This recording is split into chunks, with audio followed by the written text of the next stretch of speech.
Ladies and gentlemen, you are now tuned in to Let's Talk Battle Rap Podcast, the battle rap podcast of the world, Craig. I'm your host, Vlad, here with my main man, France. And France, this is a special episode because not only is this the second episode of you and I getting this thing back in order, but today is also your birthday, my brother. Happy birthday, big dog. How you feeling, man? The big 3-0. How you feeling, big dog? Yeah, man, I got 30 today. You know what I'm saying? I got 30 by life.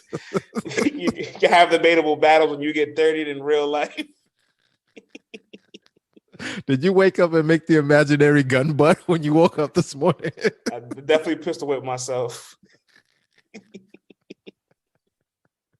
Yeah, that's when you're watching too much battle rap, man. Yeah, man. Happy birthday. Word, man. How's your day, though, man? It was a good day, man. Salute to a couple people that are close to me birthday-wise. Jakkboy Maine's birthday is the day before mine's. Okay. Shouts to him. Taurus, you know what I'm saying? Happy Gang, birthday. Our for those listening, our staff writer, Taurus, who's on LTBR. His birthday is the Friday, the 30th. So just a bunch of Libra shit going on. You know what I'm saying? Man, happy birthday to everybody, man. I just want to give a shout out to Canterbury. You know what I'm saying? She's kind of new to the culture. She's a league owner, I believe it's Blood Sport Audio Battle League. Her birthday's tomorrow, the 3rd. So it's a whole bunch of Libra. Happy birthday to everybody, man. Happy birthday to y'all parents for getting freaky around the same time, yo. You know, 30, I envisioned 30 to be more like such a turn-up year, but it really was like a big like revelation. Like, it just like kind of smacked me in the face, like, damn, hold up. Like, a lot of shit is changing. Like, a decade has just passed and we're entering a whole new decade. Facts, man. Yo, when you met me, you could say, "Oh, I'm in my mid-20s." Now you in your 30s, dog. That's a fact. Oh man, that's great. Yo, time be flying for real, dog. For no reason whatsoever. And honestly, I'm not even mad at it. You know what I'm saying? In the words of Swave 7, only thing worse than getting old is not getting old. Facts, man. What'd you do for the B-Day? Friday, I had a housewarming because I just recently got in the spot. So Friday, I had a housewarming. Let's give you a round of applause. Yeah. Congratulations on order, of course. I ain't want to announce that because, it ain't my business to put out there. But since you put it out there, congratulations on the new digs. I see the painting hanging up in the background, the paintings looking proper. Feel me? Saturday, I went out to a nice, Jersey is really a cannabis-friendly state. So I found myself a nice black-owned cannabis lounge. It's called 420 Infuse. Shout them out. I had a pretty good time there, man. You know what I'm saying? I definitely have some reviews to leave as far as service and the way things could have been a bit better, but I got high as hell, man. They gave us a picture of like whatever infused drink you wanted. The pictures were $20, bro. Okay, we had 2 pictures and a whole lot of stuff ready to go. Hold on, they gave you infused Kool-Aid? They had blueberry, they had grape, they had lemonade. Hold on, did they have red? They had fruit punch. They had get Yeah, they don't call it fruit punch. Can I get the fruit punch Kool-Aid, please? Get that red. Oh, but so hold on. How does this work? Like, it's just out in the open. Like, you just go in and it's just a straight up lounge. It's really first come, first serve. They have a bunch of tables there. They got a bunch of food. They can order all types of joints: oxtail, seafood, chicken, burgers, wings. The food is regular, but if you want it infused, you ask for it. That's crazy, man. So it's just regular dining, but if you feel like mixing it up, you know what I'm saying, you just ask for it, and they'd be like, "And you can smoke. You can smoke inside of the place, or you got to smoke outside." Inside the joint, man. You know what I'm saying? And they got a game table, so they got a bunch of like cards and a whole bunch of nice little tabletop games you could play and shit. So, that sounds like fun, man. Yeah. I'm gonna have to you know what I'm saying, check that joint out or something like that. They had some hip hop going on. I'm not gonna front them, man. I kind of like me some R&B, you know what I'm saying? So like that'd be one of my critiques. Still a little more R&B in there, you know what I'm saying? I'm trying to sing, you know. Get the ladies in there, man. It wasn't a sausage party in there, was it? Nah, not at all. Actually, I think there was more ladies than males in there. And hello. So that's lit. You know, but I want some more R&B. You know, all these girls just scream, and I'm just like, damn, can I get some Mario? Can I? Oh baby, you got what I need. You feel me? Like I just want to sing a little bit. Get your Mario 2-step on, man. Fred's like, I don't want to get sturdy on the dance floor. You know, and then mix it up, and then you big and put some Pop Smoke, and I can get back into the shits. You know what I'm saying? But more R&B next time. So yo, fam, all I listen to now is like reggaeton and dembo and all that stuff, man. Like I can't listen to like the rap stuff too much. Like it's too crazy, man. So like reggaeton just sets the vibe, yo, and just man, keeps the party going in my brain. And I don't know what they're saying, so I can't get offended. they can't get in my brain, and like, you know what I'm saying? Because yo, you ever been just listening to music, you in a decent mood, and some like dark music comes on and your mood starts shifting and stuff? I'm like, I can't do that, man. So it's just strictly reggaeton and classical music and jazz over here, man. I listen to a lot of acapella raps. What? Hence, you know what I'm saying? Because of battle rap. I was about to say, like, I'm saying, like, I listen to a lot of acapella raps. So yeah, like, in my music, I like to like listen to other things that aren't rap, like some more alternatives and R&B, like you said, some Spanish music too. You know what I'm saying? You know me, sometimes I'll be dig deep into the 80s and the 90s, and you're like, hold on, what you know about this? I'm like, you start singing Pat Benatar. I know a couple things. You know what I'm saying? I've been doing my own thing.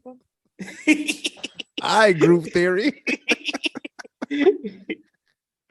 Yo, you know the people do want to know, man. Did you get a chance to break in the Black Bachelor couch yet, man? You know what I'm saying? Or was that too much private? You don't gotta let them know. You know what I mean? I plead the fifth. All right, there you go. You smart. You learn, man. You learn. Keep your business to yourself, player. All right, you know what I'm saying? I know how battle rap works. All right, man. I'm just testing you. You know what I'm saying? It's been a minute. I'm just testing you, making sure you're on your P's and Q's. What you say can and will be used against you, or in my case, can and will be quoted against you. All right, battle rappers? So speak and tweet responsibly. I watch and see everything. Exactly, man. We giving lessons out to everybody, man. You know what I mean? Nah, man. But yo, once again, man, happy birthday. You know what I'm saying? I'm glad you got a chance to turn up. I'm glad you got home safely and all that. You know what I'm saying? So that's a fact. Everybody out there, party responsibly when you out there, man. Be careful, man, because fools are lurking. So while you having a good time and getting all wasted and you off your P's and Q's, somebody out there is lurking, waiting to catch you slipping. So yo, try to be as alert as possible when you're out there, even when you're having fun, man. It's sad to say it, but be aware where you at. I definitely kind of was running on a bit of fumes, though, because Thursday I flew into Atlanta, you know, and I went over to Hitman Holla's Bags and Bodies. Salute to that. Let's talk about that. He asked me to be a judge, so I flew into Atlanta that Thursday, and unfortunately, I could not get off that Friday. I really wanted to be there Friday to judge those battles. But Tata, a reporter, also LTBR staff. Salute, Tata. Big salute to Tata. She was in the building, so we got all the reports and updates for her Friday. So we got that from her here, and I got a big message from her. We'll read that off. But Thursday, man, I flew into Atlanta. Oh, you know, we got to talk about the whole day, man. You know, so first of all, you know, you've been requested to do judging on numerous panels before, and you know, you've always politely declined for one reason or another. You know what I mean? But this time, you know, you actually took it upon you to say, I'm gonna go judge this thing, man. Like, what made you decide to actually jump in the judge's seat and say, yo, I'm gonna be a judge on Bags and Bodies? All right, well, let's put it on record. All right, I want to go through the request list of judges. All right, I want to put it all the way on record. I've been asked to be a Ultimate Managed judge 2 times. I declined both because I felt like it was a conflict of interest to take parlays and be a judge. Okay, all right. So that's what I want everybody to know. Oh, he wanted to judge this, but he wouldn't judge you or else battle. He's afraid of that pressure. You might be right, but guess what? I also did it because I wanted to get that bread, all right? And if I was in control of my money with my battle rap opinion, I would pretty much pick any opinion that favored my money. Damn, son. Is that transparent enough? I love it, man. Hey, you letting them know. You letting them know. Now, if there's a time I don't want to run the park, I mean, look, you've been here since UM1. Right? That was before you got a chance to go. And we're 5 tournaments in deep. Every single season, we do parlays, we do brackets. We make a nice little change off that. You know what I'm saying? Because all you people think you can predict 8 battles in a row. You never will do it. Only one person has done it, right? 1 or 2. I'm not going for it. I feel you have done it. But we're still in the green. the sports book is still in profit. So I haven't done the Ultimate Madness Sports just because there's a financial opportunity for us. But I'll definitely consider doing one of those. King of the Dot wanted me to judge season 1.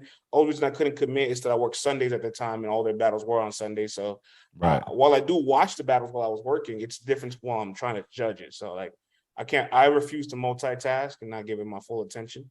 Mm-hmm. So those 2 offers there. Then recently I got offered to judge a couple space battles.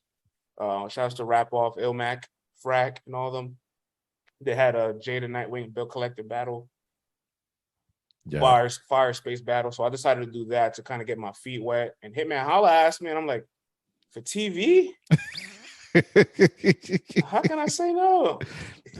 You can't, man. You know, as soon as you told me, I was like, man, get your ass on that plane and put on that LTBR sweater and speak in your best and most clearest voice and be concise and precise, man, and be the best damn judge, man. This for TV, player. Yeah, we're gonna talk about the judging in a second. We got a lot to unpack there. So Hitman, I've been kind of like rolling with Hitman as far as coverage on this for the longest. So like second he announced it, he made a Twitter space, and the breaking news cheat code of going into Twitter space and having the news graphic ready on the spot. He was impressed by it. He invited me out to a couple of the auditions. I went to the New York audition. It was really, really good. We wrote a recap article about that, and he just really loved the coverage that he was getting from LTBR. I mean, he was already familiar with us, right? We did a podcast with him a few years back, and he gets plenty of love and stats from us. But he, it gets really interesting, right? I mean, like Hitman, like I said, he has good rapport with us. He knows us. But there's a lot of battle rappers that will create ventures or start events or start a leagues. Like they'll have something that they want your support from, and it's like, hey, I never really retweeted any of the positive stuff you said about me over the years, but I need your help now. So can you help me out? And this doesn't apply to Hitman. This is just when battle rappers. This is pretty much 98% of battle rap in general, man. This is not the Hitman. This is just in general. Like just for a long time, LTBR is like considered positive media outlet, and we are who we are in the culture, and I appreciate that. But we weren't always this, right? We weren't always the spotlight, this go-to resource. We were in the trenches. You had to search for us. You had to Google and type your name and hashtag and see all of the stuff that we're doing now that we were doing back then. We've been pretty consistent. So a lot of people used to get praise. A lot of people used to get support that they never really appreciated. And now it's like, hey, I need that support. And it's like, I'm here. Right. I've been here for a long time supporting you. You didn't got to ask me twice. I was probably going to do it. I was probably going to support you if you didn't ask anyway. So I appreciate you bridging that gap to ask, because I feel like we all work better when we just come together and agree that we have a common goal, that you put your input towards it and it gives value, and we can find a way to make you a part of things. Yeah, man. One hand washes the other, and they both wash the face, man. You feel me? So actually, I was actually in touch with Viixen, actually, because Vixen's kind of like the Beasley to like Hitman being Smack. Hold on. Wait a minute. She's officially a part of this. So she's pretty much, I don't want to give her a title, right? In my eyes, she's been like an event coordinator with her, pretty much. Like she's been booking flights, she's been getting people's stuff in order, she's been helping the recruitment, she was a judge, she was help setting up. So like at that point, like you pretty much just put a league owner experience under your resume, pretty much. You know what I'm saying? So she held it down. She was like, hold on. You look more responsible, mature. I can trust you. She just sent the bread. I bought my own flight because everybody else is booking their flights. So I can't trust you guys. I need you to be here a day early. Me was like, you go book it. I know you're responsible. Book the flight. Unfortunately, I could not, like I said earlier, I could not get that Friday off. I burnt all my PTO for the year with the move. So yeah, I'll leave it at that. So I decided to do a mission. I decided to fly in Thursday, go to the battles, be the judge, and fly back out that same night. Talk about the grind, yo. That's crazy. In and out in the same night. Yes, sir. Nice, man. So you land, you get there, flight smooth, everything's good. Oh, everything was great. Everything was great. When whatever you flying and is battle rap related, there's always some foolishness that goes down, man. All right, I'm lying. Everything wasn't great. All right. Thank you, man. Some had to go left. You know what I'm saying? When I got there, they changed the gate to my flight, and it was on the ticket, but they made the announcement in the airport. So like my fucking ticket has the wrong gate. And I get to my gate and I see nobody there. I'm like, I missed my plane. I'm here like 25 minutes early. What's going on? They're like, no, you're at this other gate over here. I had to go to TSA twice. I'm like, great. I gotta do this again. Yeah. All right, cool. I get there though. I get there at a decent time. I'm in the lounge there at the airport, just charging my laptop, getting stuff done. Head to the spot. It's about 30 minutes out from the airport.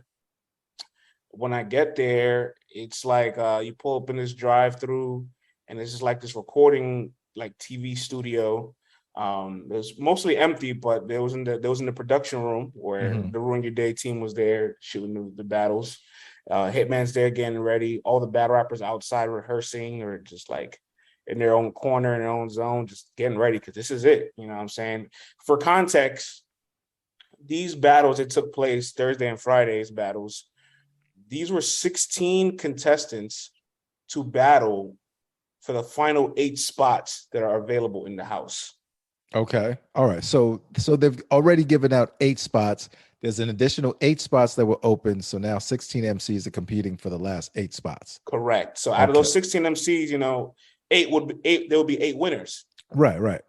Those 8 winners would be the one that fill the 8 spots left for the house. Gotcha. So that's understood. That Thursday decided to do 4 battles, and then Friday they're gonna do another 4 battles. And so when I get there, I'm just like, okay, these are the people that are like, consider this the play-in, all right? Like, this is the play-in tournament for the playoffs to get Everybody's into the playoffs. mad hungry. Mad hungry. Hungry is an understatement, all right? Like, everybody was laser sharp focused in there. And I'm just like, whoa, hold up. Okay, we might see some good battles here. It's probably about a little under 100 people in the building.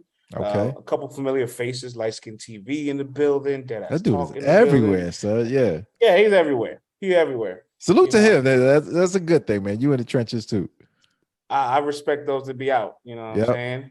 So I'm pulling up the list of battles that took place on Thursday for you.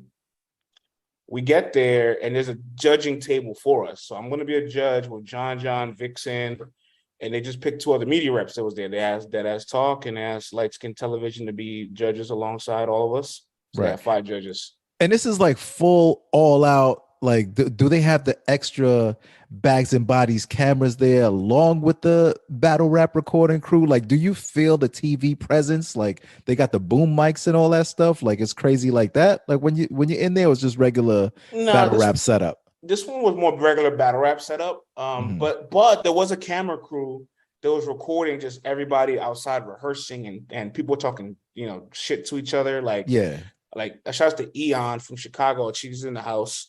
I got a chance to meet her in person for the first time. I've seen her plenty of times. I just never got a chance to speak to her. And so I'm speaking to her. I said, "Oh, nice to meet you." And then somebody like cut her off, like while I was talking to her. And then they started arguing. And the TV people, I guess, they started recording their arguments. I'm like, let me step aside from this. This is content. Let me move away from here. Snake Eyes and Mac Myron's there to just kind of like scope the competition. I'm surprised they didn't get into any arguments. Those 2 guys that love to argue. Oh man, I already seen clips popping up on Twitter of people in the house or whatnot. That house is gonna get crazy, man. It's gonna get crazy. Yeah, it definitely is, man. So me, John, Viixen, and the other 2 media reps are at the judging table. It's a nice long table. We're all sitting down. We all got seats. And it hit me. I'm like, hold on, man. Let me get a little competitive edge here. I brought my MacBook with me. I pull out my MacBook and I have it on the table. So I'm writing down the bars while I'm listening to the battles. Like, and this is how judging should be. I don't, this is what I wanted to talk about, the judging aspect. Because, you know, when I'm sitting down, John looks over to me. He laughs. He goes, "You think you'd be a better judge than me?" And I was like, "I don't know. Judging by your UM5 reviews." Like, well, I'm not sitting here drinking Hennessy and smoking weed. I was like, judging by your UM5 reviews. And talking to Calicoe. I don't know if that's a hard threshold to surpass, but I'll try. You know, and he's like, "Hey, look, you do all the bar stuff. I don't need all that. I'm good." And I'm like, you know what? Like, I like that every judge on the panel didn't judge the battle the same, because nobody judges battles the same. You know what I'm saying? You're gonna have that one person that's very bar for bar analytical, pay attention to all that. You're gonna have somebody like Viixen that's really heavy on performance, so she's paying attention to your theatrics, your movements, how much you connect with the crowd, and where you're overperforming or how you sell your bars. You got Hitman that focus on the full package. You got John just focused on the content in between, like the gems of the setup lines, like the punches in between the punches. So like, you get a lot of value there from everybody judging battles differently. But the one thing I really took away from is, like, I really do feel like there should be somebody always at a battle with a table, if you're a judge, with the ability to write down what's happening. You don't have to have a fucking MacBook and type everything down, but they bullied Calicoe to the point he brought a fucking notebook the next day.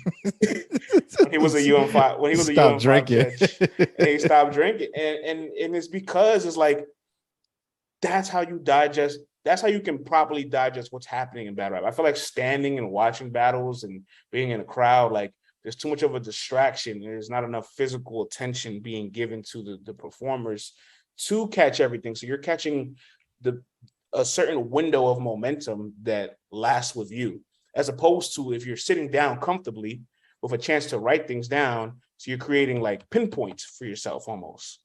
Mm-hmm. You create like pinpoints. You're having like almost like, I'm not saying like you're counting it like it's like a tally, but once you're writing somebody's bars down, like you write a bar that you like a performance bar that you like something that you noticed that you liked. You start to realize the value in somebody's round once you compare it to the other person, if you didn't write as much or if you wrote more. Right. So I don't know. It really helped me give a really good breakdown. Now, was there any battle where you said, man, I definitely wrote a lot more for this person, but the eyeball test and what I saw is telling me that the other person won? Did that happen to you, or did it always align where the person who you had more notes for usually won the battle? No, definitely. That happened a few times in those battles. You know, we got a lot of interesting matches. Let me just say the battles real quick before we go through them.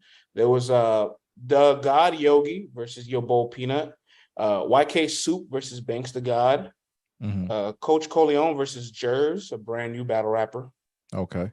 And KD versus J That Guy, two guys from St. Louis. Okay, salute. So some of these guys, like, we can start with, we don't gotta go in order. We can start with Jers and Coach Coleon, right? Like, Coach he was the better battle rapper. He had better battle rap material. He had better battle rap pacing, but he wasn't fluid. You know what I'm saying? His mechanics weren't there. His mechanics weren't tight enough. And Jers, who's not really a battle rapper, so he's just rapping, scheming, flowing. You know, it got to a point sometimes it was too fast. But if you appreciate rap, right? Like if you just appreciate fluidity within somebody's like rhyming structure, you might have liked it more, even though his content was undeniably weaker than Coach's, like by a large margin. Interesting. Because people are going to be listening, and if they play parts of this, they're going to be comparing and contrasting, man. So just get ready to, hear what folks got to say, because people definitely going to have opinions, because, judging is never easy. So get ready for the slop fest, man. Yeah, I'm willing to stand on everything. I got all this part of the notes. Don't get in your feelings either. I'm not saying that you would, but just be like, whatever, man. It's just part of the game. You know what I'm saying? Not at all, man.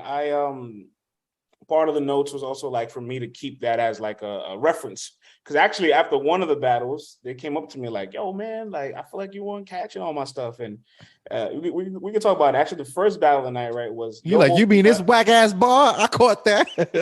was Yobo Peanut versus the God Yogi. I'm familiar with Yobo Peanut. Seen him at Band Legacy. Yeah, I've definitely heard of him quite a few times. Yeah, never seen the God Yogi. Now, the God Yogi or the guy Yogi? That's his name, the God, G-O-D. Oh, gotcha. Okay. Yeah, the God Yogi. Never seen Yogi before. Hey, but Peanut made a fundamental mistake for judge battles out the gate. He decided to go first with no coin toss. Let me tell you something, guys. All right, I've been studying all the King of the Dots seasons and Grand Prix. The UM5 battle, we're what? 15 times 5 is 75 minus 1. So we're 74 Ultimate Madness battles and probably like 70-something Judge King of the Dot battles, maybe more. But the point is, I tracked all of those battles to see what do people win rounds, like by going first, going second, do people win with chokes, like just little details, because since the battle's judged, there's an actual sample size you can create from it. Bro, winning the top of the first round is statistically the hardest round to win in the judge battle because you can simply get overshadowed by momentum. You're setting the tone to a battle that nobody knows what to really expect. And all somebody has to do is match your momentum. You know what I'm saying? They don't even have to have better content. They don't need to have a better direction. They don't need to have better structure. If they just match your momentum, unless you leave Earth, which is really hard to do in the first round like that. And if you leave Earth that early, you can peak in the battle. So there's a lot of like difficulties. Like it's almost like that round, you almost have to not sacrifice it, but just keep in mind that you don't want to opt into that round, in my opinion. You know what I'm saying? It's like under like 30% of people winning that round. And Peanut opted to go first. He opted to go first, no coin toss. And I'm just like, I know how this is gonna go. You know what I'm saying? He had a really good first round though. See, but you can't have that in your mind though, man. You gotta be open-minded though. No, of course. Right. I'm just saying I've studied the trends. So I'm just like, all right, you know. See, I'm just saying that to let people know, you know what I'm saying, that if you're judging their battle, even if they're going at the top of the round, you ain't just writing them off like, you're gonna lose. Just let them know, that's all. Yeah, I mean, because there were battles that same night that somebody went first, the top of the first, and won the first round. Yeah. I'm just telling you the numbers, all right? I'm just telling you the numbers. And that's a very difficult round to win. So choosing to go first in that round creates another level of difficulty for yourself. Facts. You know? Fans, you know, man, some people be slow, you know what I'm saying? So sometimes we gotta slow it down for them and let them know, you know. Hey, listen, I am mad at you picking at it because we need to get as detailed as possible. The Yogi goes first, and his first round was amazing. It was almost just as good as your both Peanuts, but again, it might be the last thing you heard. Right. And if you're not somebody taking all these bars down and you're just going by that momentum shift, which is a real thing in battle rap, people go by momentum.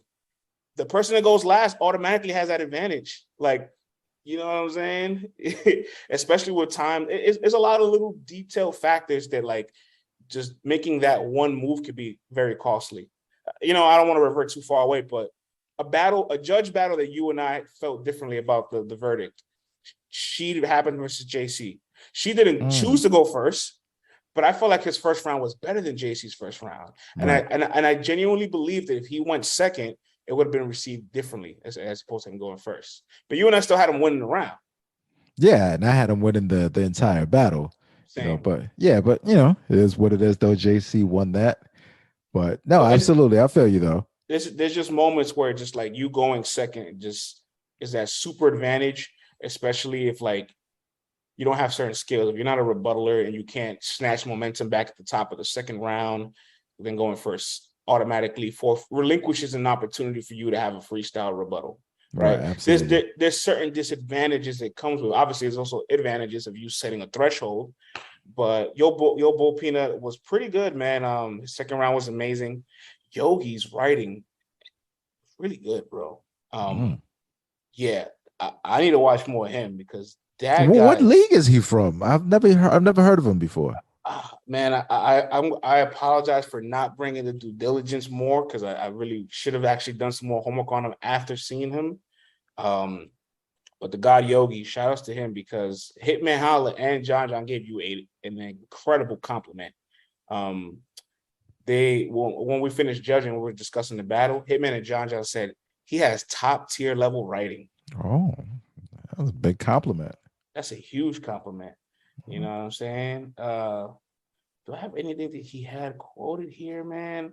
You know what it was too? You know how Verb sometimes gets in these like pockets where he stays in a multi rhyme for a long time, and it just keeps building and building and building. That's what Yogi was doing. Like, he didn't do a lot of transitions. He stood on one rhyme pattern and just kept going at it and going at it and going at it. And it's like, hold on, this is getting better. You know what I'm saying? Like, he's like, Cannibal, stop me like Jeffrey Dahmer. Float is like Michelle Obama. For the record, I scratch. If you get it line, get the vinyl. Like, I'm like, oh, hold on, he's going, and he just keeps going in that same pocket. I'm like, this is hitting. He is good. Man, with the finger spins. I liked it, man. I liked it a lot. So he won that battle unanimously. Yo Bopino was good though. Salute to him. We had the conversation outside. He's like, yo, man, I feel like you want to catch some of my lines. I'm like, bro, I'm repeating lines back to him. Like, I heard your three shot turn the bulldog to a Serbius, punt off the bank like it missed the glass, opening mine like a kitchen knife. Like, I was reading back lines to him, and he was like, nah, I respect it. I just felt like y'all gave him a lot of credit for his pen, but my pen's up there too, and it became a pen conversation. It's just like, I told him, look, the difference was for me is the transitions. Like, if I think of like people like Nitty and Twerk a little bit, right? Because they transition so much. They don't stay on something for a long time. Mm-hmm. There's like 1, 2, 3, maybe 4 or 5, and they get out of that. When you stay on a rhyme pattern for over 8 bars and you have a crescendo of punches with wordplay in the middle of it, and it just keeps on rhyming and rhyming, you hypnotize people, bro. It's extremely effective and lucrative. Yeah, it's more than just the bars. It ain't what you say, it's how you say it. Yeah. Now, but I love that when you actually have the bars written down, though, like, it makes people go, all right, well, damn, you were listening. So whether you have me winning or losing, you definitely were paying attention and didn't just say, well, he moved his arms more, so I got him winning. You know what I'm saying? That's a fact, man. Let me see what else happened in this battle that was really worth highlighting here, man. All life is fun.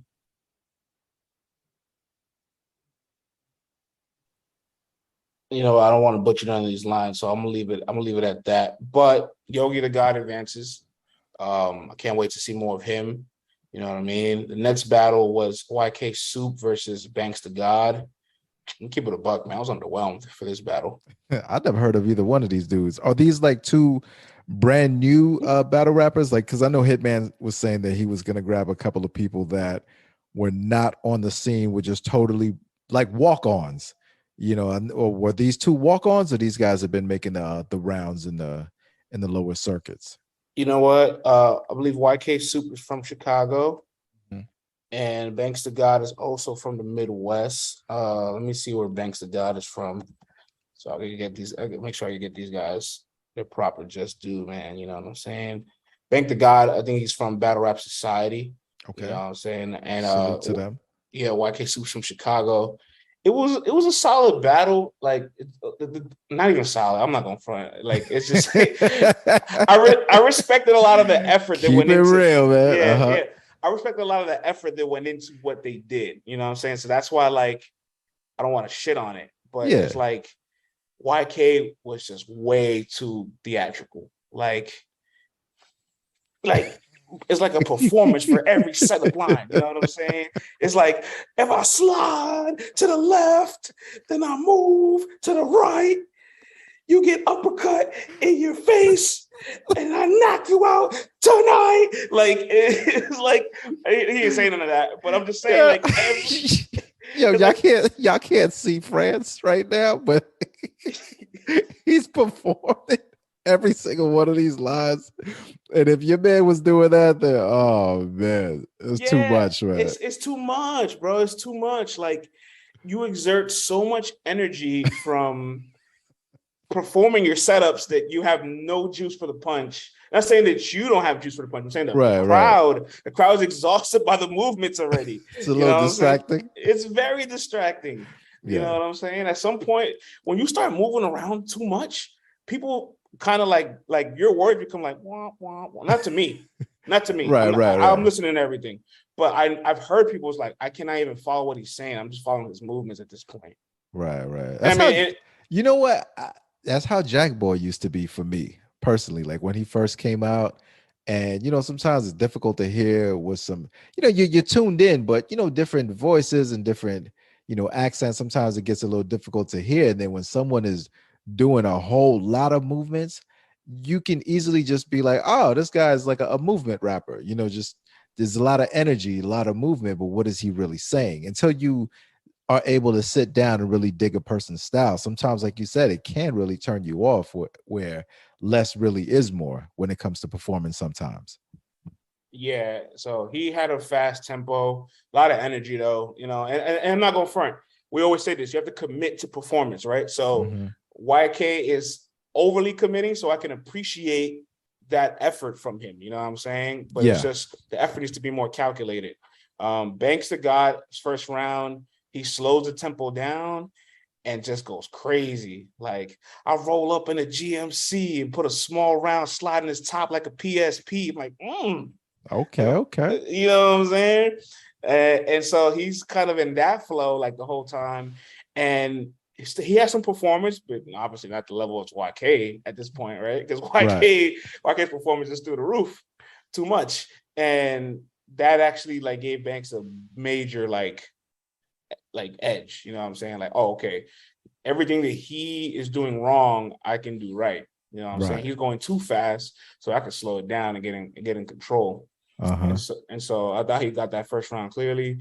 YK second round was filled with a lot of creativity and a prop. He brought his mama in. He brought his But the mama mom into Dukes it? He brought his mom in the middle of the round. It was like, oh, mama. And everybody's like, yeah. Like it was definitely a perfect like, oh, you got something to seal the deal on this round. Yeah. And he got that round, you know what I'm saying? But with you having all that performance in the first, you bringing out your best trick in the second, I'm in my head, I'm like, I don't know what he's got for the third, you know what I'm saying? And his third was his lightest round, you know what I'm saying? I'm just like watching it as like I'm thinking about the structure as it's all happening. I'm like, that's something he should probably have saved for later. Like that's a nice way to end the battle, be the most memorable thing, knock it home out the park, putting it that middle into your round. Even if you go crazy in your third round and it wasn't your lightest round, you set a very high bar for yourself with what you just did in the second. And he left the door wide open for Banks, and Banks didn't really close that margin. And I think a lot of people hate to see that, right? When like they feel a round is beatable and you don't beat it. Yeah. It just feels like you can't close the door, can't seal the deal sometimes. And especially when you feel like a person has that potential and you watch it and you're like, yo, that was light, man. Like you couldn't match that. It definitely does that. Banks definitely snuck it home for me when he had a line that was like, I stay low. If you know, couldn't drop my location. I was so remote. I was like, ooh. Oh, I ain't mad at that. I was like, ooh, that's kind of tough. Like he had a lot of slick lines, but just could not bring it back home. He peaked in the first, was able to edge out the third. YK peaked in the second, but overall, just too much theatrics. Nice. What was the next battle?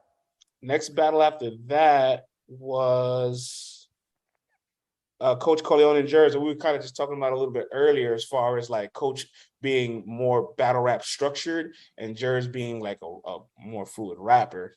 And Coach actually choked in the first round. You know what I mean? He choked in the first. So Jers got that first round clear. Coach's second round. Hold on, man. I got some lines from Coach because this man was going crazy in the second. Where we at here? he had one of those slow down lines where like he's like you're delivering it, you have a pause, you look at the crowd, and then like land the haymaker. And he was like, I'm about it. And your window of opportunity. Stop, look at the crowd. He's like, I'm doing drive-bys out. And everybody's like, ooh, they love. He was just the better battle rapper. You know what I'm saying? Like he understood how to battle rap better than Jers. Jers is there like having schemes of people's names, schemes of like locations, schemes of rappers from certain locations, and all those name flip schemes. They're pretty kind of dated. like a battle rap starter pack almost. Yeah, he did have one crazy scheme where he had like an 8 to 9 to 10 to 11 to 12 scheme. Like he's like counting down the time, but saying like how he's gonna shoot him, take him to the like hospital, and he's like, "You need 11 doctors on you. If you think I'm being chased by 12, spot the car." Like he had a whole bunch of like this purpose for those lines, and that was the only scheme that I felt like he filled it with purpose. The rest of the schemes were like cookie cutter. Got you. Yeah. Battle rap starter pack. You feel me? So it was just a little disappointing because I felt like coach was supposed to level him, and he breezed by him. You know what I'm saying? Gotcha. He can't bring that level of effort moving forward. Coach Corleone is a brick. Shouts to RBE, one of the first class guys from the bricks. I got some notes here actually about Coach because I wrote an article about him. I wanted to point this out here. Coach Corleone, let me read this. Straight out the Midwest, Chicago stand up. One of the few battle rappers that had a 1SK battle on Max Out. This opportunity he gained from the Max Out was a great, unique experience. Coach brings a more slow-paced style with a strong vocal projection presence and heavy haymaker flow to his battling style. He may need to start implementing some more punchlines to get to it quicker or rap more fluid, which is an issue he had here, to climb the ranks with his thunderous delivery, but he'll be able to assert himself on the stage as long as he picks up his pacing. He is an enforcer. And honestly, I feel like that was the greatest way to assess how I felt about him that day. Like, he knows what to do. He has good content. He can land a couple big bombs. Just fix that pacing. He'll be good to go. Be good to go. That's not gonna work moving forward, though. You know what I'm saying? You can squeak by a play-in win, but in the playoffs, it's a little different. That's when it really begins. Feel me? Now, KD and J, that guy. Okay, wow. KD, we know he's been from St. Louis, putting it down for years. We've seen him in last time Midnight Madness getting crazy. The 2-on-2 with MVP versus Loso and A-Ward. So he's definitely been out here. He battled Hitman back in the day too. So he's no new jack. He's definitely been out there. Some would even think that why does he have to try out to be in the house? St. Louis, he's got the reputation also, but shows that he's committed and he's willing to do the dirty work to get in the house. And he's battling Jay, that guy who I've never heard of, but I definitely want to know how this battle went down. Player, tell me all about it. KD is bombing in the first, okay? Oh, man. I'm expecting KD to show a lot of experience. He had a really busy schedule this past month. He battled Piranha a couple weeks ago.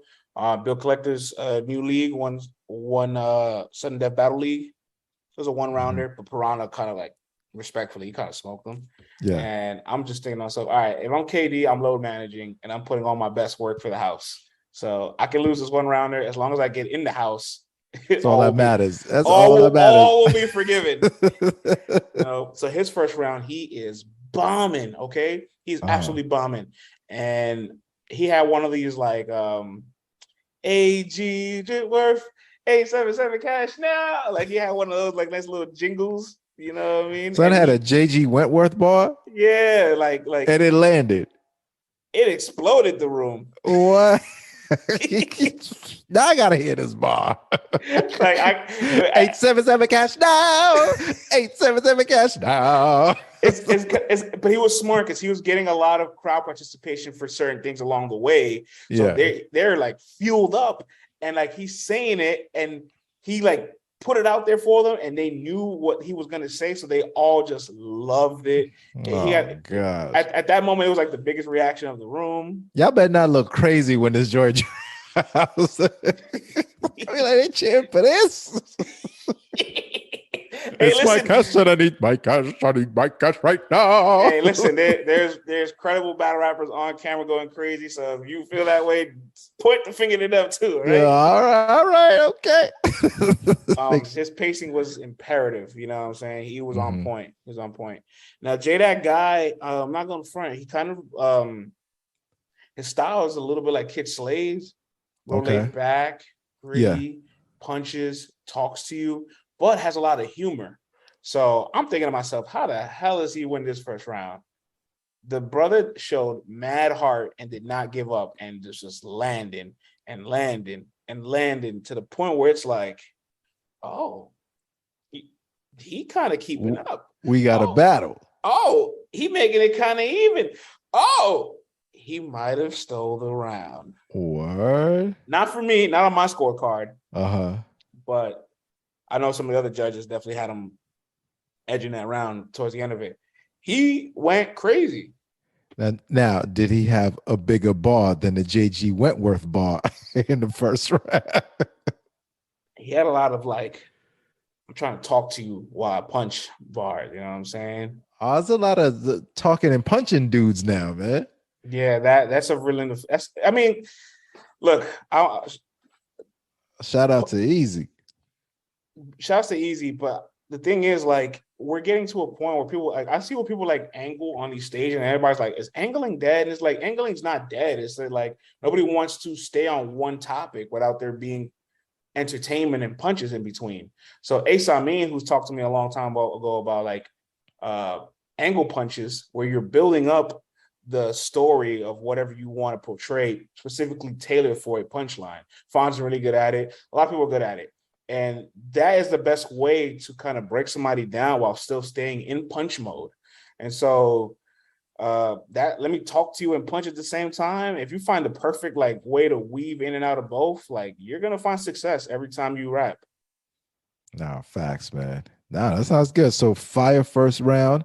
How did the second round go down? KD has a good second round. Not as good as his first, but still really good. And Jay's second round, he leaves Earth, bro. His second round, he goes crazy. Like, not like everything, just like if you just watch KD's first round, you're thinking to yourself, KD's gonna put this guy in the dirt.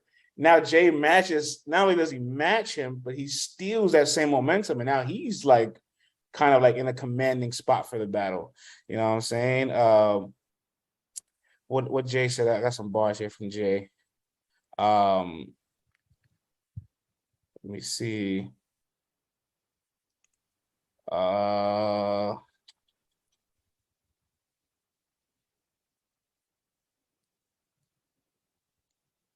got all these notes. It's all over the place. I'm sorry. That's all good, man. You know what? While I pull up these notes, if I can get the quotables, I'll get them out in a second. But his second round was crazy. You know what I'm saying? His second round was insane. He had a crazy silencer bar. Pillow talking ain't much of a silencer, but the muffle will have him exhausted. I like that. AR size school bus, Draco size of a food truck, arm out the window with a meal as soon as you pull up. Oh, is that Draco the size of a school bus? He's like, battle rap so exaggerated. AR size of a school bus. Draco okay, thank you, man. That's kind of funny. All right, I was about to say. I'm sorry. See, that's why I was about to say, get this guy out of here. I don't want to hear about no Dracos the size of. Okay, when you put it like that, it makes sense. So this is where he's implementing his humor. Okay, so I put a note here. Put humor. I'm like, wait, why am I putting humor here? Okay, so he was like clowning KD at this point. He said like I just said just now. He's like, all these back rap stuff, all the guns, all these sizes, AR size of a school bus. You got a Draco size of a food truck. Talking about the arm out the window with the meal. As soon as you pull up, like he's like clowning him. Yeah, and so like he's getting in between like the talking, the punching, and clowning him. And honestly, it was really effective. It was working. Mm-hmm. It was working a lot. Jay, that guy, has diamond teeth. Okay. He was like, this is why they like my style. Because I got diamond teeth and I don't even like to smile. And everybody's like, okay. All right. You know so yeah.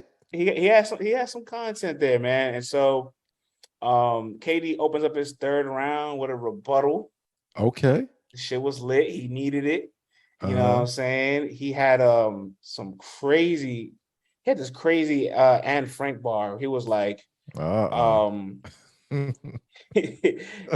like, I served the fiends and it's tragic. I know bitches that was pregnant that couldn't kick a habit. Anne Frank wasn't the first person I seen live in the attic. I was like, whoa, that's kind of crazy. That was kind of crazy.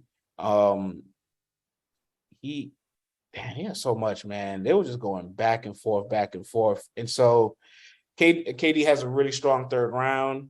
At this point, it's like Jay has to snatch the round back. Jay opens his third round with a rebuttal to KD's rebuttal. Okay. And so it's rebuttal like and a rebuttal. Oh man, it was so good, man. It was so good. You know what I'm saying? He started going crazy himself. He said separate the white from everything like Jim Crow. I was like, oof, this guy talking, you know what I'm saying? What else he had here? I'm not gonna read this because I don't want to fuck up the setups to a lot of these bars that he had. But yeah, and plus, everybody still gotta watch the battles and get the bars. The point is, the battle was fucking crazy every round to the point where we as judges are like kind of stressed. The Hitman just goes up to us and puts his hand over the judging table and was like, "Ain't no call for this one. They both in the house. That's it." Oh, okay, all right. Salute to them guys, man. Yeah, salute to those brothers getting up in that crib. I feel like Hitman tried to hedge, put them both against each other so he can guarantee one guy from the city. St. Louis, yeah. Man ain't slick, man. Hitman sit back at the crib like, what I'm gonna do is. But we had an announcement today about the bags and bodies. There's another contestant who originally didn't make the house, but now he is in the house. And the Twitter space is very excited to see this dude here. He's got his own lingo, his own language. He's making albums. Charlie Clips has brought Gwitty into the house. So now we get the Gwitty and Snake show in the house that people have been asking for. And it's about to be lit, man. What do you think about Gwitty joining the cast and crew of Bags and Bodies? Naming albums. The logo. I just want to know who authorized him to call himself the RBE logo and who's allowed it. He did, man. He's making new biscuits, didn't you? My favorite is like you can hear him say "duh" with an A. The logo. That's crazy. I'm crying. I'm screaming. Hey, you know what though? I'm glad because there was a lot of back and look, I went to Gwitty's audition. Yeah. I'll keep it a buck. Like his audition, it almost looked like he didn't really like put his best foot forward into it. There's a lot of more standout names. So he didn't really get selected to move forward. And there was a lot of fuss about that in the timeline. People wanted to see Gwitty in the house, but there was a lot more names that just displayed a better audition. You know what I'm saying? You might be a better worker than these guys, but you didn't have a better interview than these guys. I can't select you to move forward with the process. And then because of that, Hitman had a little bit of a back and forth. It got a little bit negative. But this is a really solid move by Hitman to say, let me put all that aside.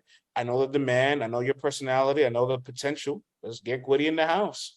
I love this, man. This is TV, man. All this TV, just Charlie Clips shows up and a Hitman has to all right, man, let's make it happen and put him in the house. So now you got this whole dynamic between Hitman and Gwitty and all that. And it's gonna be a lot to prove because there's a lot of people who can talk that talk, but now there's gonna be that pressure to deliver in like with various challenges and things that you're not prepared for.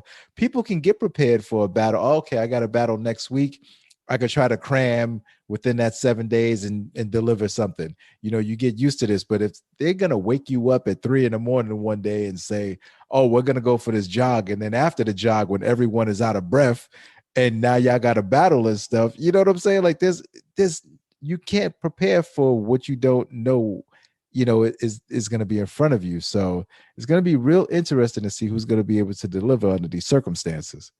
Yo, I'm excited because I want to know what goes on outside of the battles. You know what I'm saying? Right, exactly. Because these battles that took place Thursday and Friday were strictly for promo for the house. These battles are going to be on YouTube.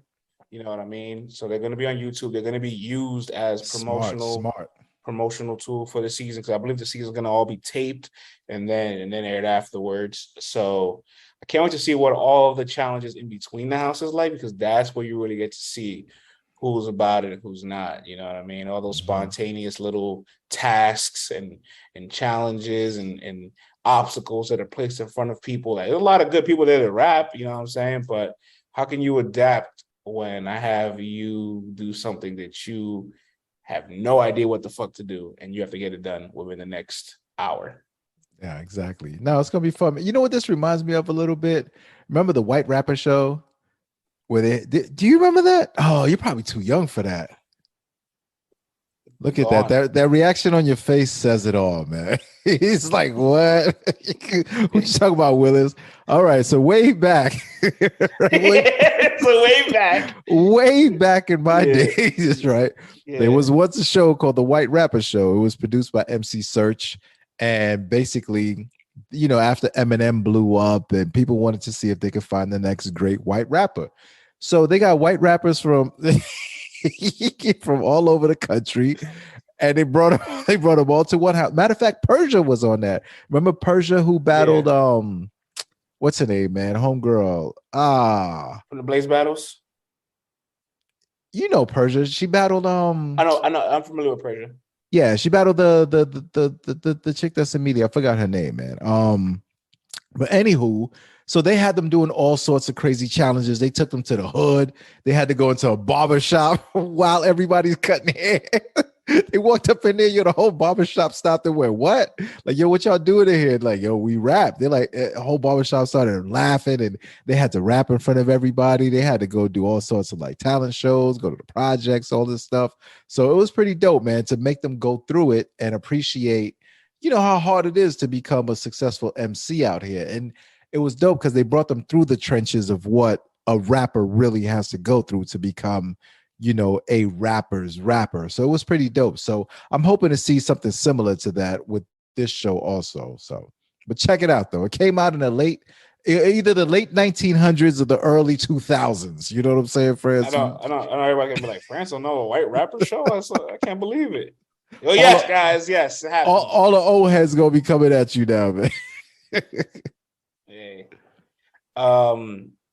Let me go through some of these notes from day 2. I didn't get to watch these battles, but on the day 2 card, give the exact names here. Hitman. On the day 2 card, you had some of the ladies battling. You had Fendi, shouts to Fendi, versus Rock Lee. You know what I'm saying? We had Ash Cash versus Hope Trilly. We had Dev the Demon battling. Who did Dev battle here?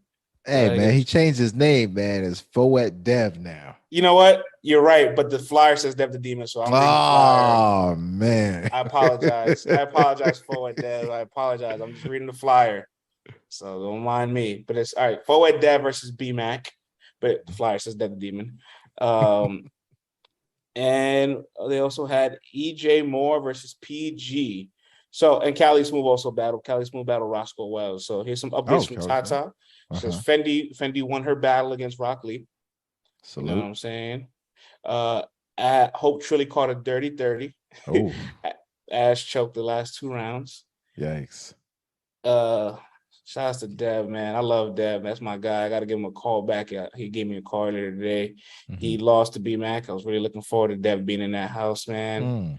You know what I'm saying? B-Mac won the battle. I believe Cali Smooth beat Roscoe Wells. And PG beat EJ, I believe, here. So those are the updates from Tata as far as day 2. Well, this is an important update here. Apparently, out of the 4 ladies that were battling, Rock Lee, Fendi, Hope Trilly, and Ash Cash, only one of those 4 were going to be in the house. Okay. Hitman decided to say, We need both Fendi and Hope Trilly. So salute to Hitman Holla, man. Hitman says, hey, ladies, I don't want no problems out here. You both come in the house. Okay, so that was pretty much that pretty much concludes Bags and Bodies. I do want to say for everybody listening to the pod, at the end of the pod, we're gonna put in some audio interviews that I got in the building with Hitman Holla, John the Don, Viixen the Assassin, and I got one with KD as well. You know what I'm saying? KD really had battle of the night, man. Actually, like, I'm not gonna go as far as to say it's a battle of year contender, right? That's what everybody loves to do at an event. Oh, this is one of the best battles of the year. Yeah, straight lying. Yeah, like when you do that, like you just don't do that. Just set yourself up. Look, let us evaluate that. All right, let it manifest. You only see this one time. You don't listen to an album one time and try to rank it. No. Your generation does that now, man. Your album comes out at midnight, 12:05. Classic. Oh my God, bro. Album's classic, bro. Yo, it's 12:07. Hey, well, you know what? You know what? They do that with battles too, right? Because when Danny Myers is getting cooked by Rum Nitty in the second round, he goes, "This is classic." The battle's not over yet, Danny. What are you doing? What are you doing? And every time Danny gets hit with one of them crazy rounds, his defense mechanism is to call it a classic. All right, let us call it a classic. Facts. Yo, Smack. Yo, man, don't mess up my classic. Yo, it's round one, Smack. All right, so I'm not gonna, bro. I won't go as far as to say it's a battle of your contender, even though everybody else will say that. But it was definitely battle of the night. And so what I want to give KD props to is that his 2-on-2 with MVP against A-Ward and Loso, one of the best 2-on-2s this year. His battle with Wise on Midnight Madness, that is a valid battle of your contender. Is an amazing battle. So good that they ended up just calling it a tie and they split the money. And him and Jay was such a great battle of the night that they both got in the house. So KD's producing this value where like he's creating great battles. Right. Nah, salute to KD, man. Yeah. So and you know I gotta do this. I just go on wax with it. I'm just go on wax when I submit that top 20 list. He might not be in my 10. But my 15 through 20 range, you might see KD's name in there. Oh man, you starting up? You starting it up already, bro? Hey, it's the last quarter of the year. It's about that time. I gotta get in that mode. Nah, that's facts. Oh my gosh, you're gonna be getting all your data together. I gotta get in that mode. You know what I'm saying? So I think KD's performing at a top 20 level. He's been on fire this year, man. Yeah, definitely. So salute to KD and big salute to Hitman Holla again for including all of us in this, you know, the LTBR team. Welcome Tata and Chad with open arms on Friday. So that was great. He wants us back. So I mean, why wouldn't he? You know what I'm saying, man? Hitman knows what's up. You know what I'm saying? He knows what's up, man. But salute to Hitman Holla. Definitely. And, you know, for more articles about what's going on with Bags and Bodies, make sure y'all log on to letstalkbattlerap.com. You know, we're going to have exclusive articles there, you know, throughout the week. So log on there and check it out. Yeah, man. So I leave the venue after getting all my interviews. Almost missed my flight home. So hold on. So battles are over. You hop straight into the Uber or someone drove you there to the airport? How'd it go down? My flight was at 10:40. You know, the gates closed 15 minutes prior. Yeah. And the airport is about 35 minutes away from where we're at. Yikes. Like with no traffic. So I'm like, sheesh. Like, I got to at least get to the airport by 9:30. So 9 o'clock. Sweating. 9 o'clock skedaddles. So we finished the battles at like 8:30. I got all the photos and interviews because the interviews weren't that long. They're like 2 to 5 minutes. Yeah. I got all that done in like 30 minutes. Hopped in the Uber. When I get to the John, you know what I'm saying? I have my pre-check ready, but the pre-check line is closed. I'm like, great. Come on. I'm like, oh, great. So then there's a guy like, hey, you want to sign up for Clear? And he almost caught me. But then I peeked and I realized there was only one TSA agent checking everybody in with their boarding passes. I'm like, oh, brother. Oh. Yeah, you know what I'm saying? So we're all just here just waiting. I damn near almost asked the guy in front of me, can I cash app you to skip you? Like, I will pay to not miss this flight. How much? What's your price? You know what I'm saying? And then so they got somebody else, and those two people. Then we got through TSA. But time's of the essence. Okay, I got 20 minutes. All right, it's 10 o'clock. The plane closes at 10:25. Now, anybody travel to Atlanta, they know about the air train. Okay, when you get to Atlanta, you don't just get to your gate. You gotta take this motherfucking air train to whatever gate you're at. And my convenience, I'm at the last stop of the air train. So now you got to put an OJ and run through the airport. Not even. I just gotta hope this train just zooms. The train takes 10 minutes. Yeah. Now, out of my 25 minutes left, I got 15. But I'm at gate number 2. So I'm like, all right, gate number 2, I'll be fine. Why does the numbers go backwards, Vlad? My God. So now I'm gate number 50.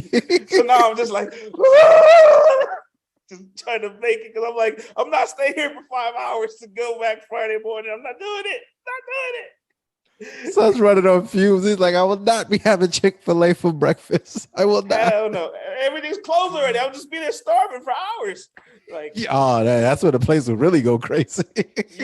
So I get there with 5 minutes to spare. I get there at 10:20. Oh man. I'm like, they're like, you want headphones, sir? I'm like, yes. Do you want water?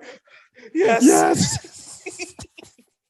Like, Jesus. Oh, for battle rap. Damn. Oh my God. You lucky your ass. Yo, you know what I used to do when the lines were crazy and I was by myself? I literally would just start skipping people. Excuse me. I can't miss my flight, man. If I miss it, my wife's gonna kill me. Blah blah blah. I would just keep moving, because by the time people realize that I'm skipping them and I just keep going and I turn around and say sorry, it's hard to stay mad at a person who's turning around and saying sorry, my wife's gonna kill me. And then I just make my way up to the front, and then I'm on that flight, man. I refuse to be left at a gate when all I have to do is just keep walking forward. I know I'm gonna annoy some people. I'm sorry, but I ain't staying back, man. I ain't doing it, bro. Hell no. One TSA agent is insanity. That should never be a thing. That's nuts, man. That's Linsanity. Yes, literally.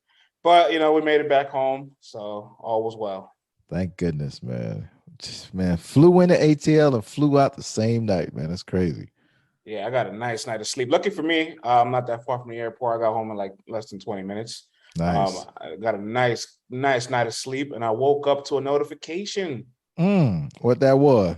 You know what I'm saying? It said that URLTV.tv releases Battle of the Bayou. Okay. The Bardashians versus Shooneral. Shooneral. The anticipated battle of the years. Everybody says. Yeah, the headlining battle of the Bayou. It was a dope little battle, man. It was a good battle. It was a dope little battle. I had no people always say this and that about battles, but I always keep my expectations realistic. When people go, this is the craziest battle ever, I go, oh, it's probably good. When they go, oh, this battle was all right, I go, oh, it's probably mediocre. But this was a dope battle, man. Shooneral, we know that they're the ones that set it off as far as this 2-on-2 thing is concerned. For the ladies in general, I believe they had the first 2-on-2. They went crazy. They set it off, and they're two legends. They're two ladies who are part of the blueprint of just female battle rap, as far as we know it.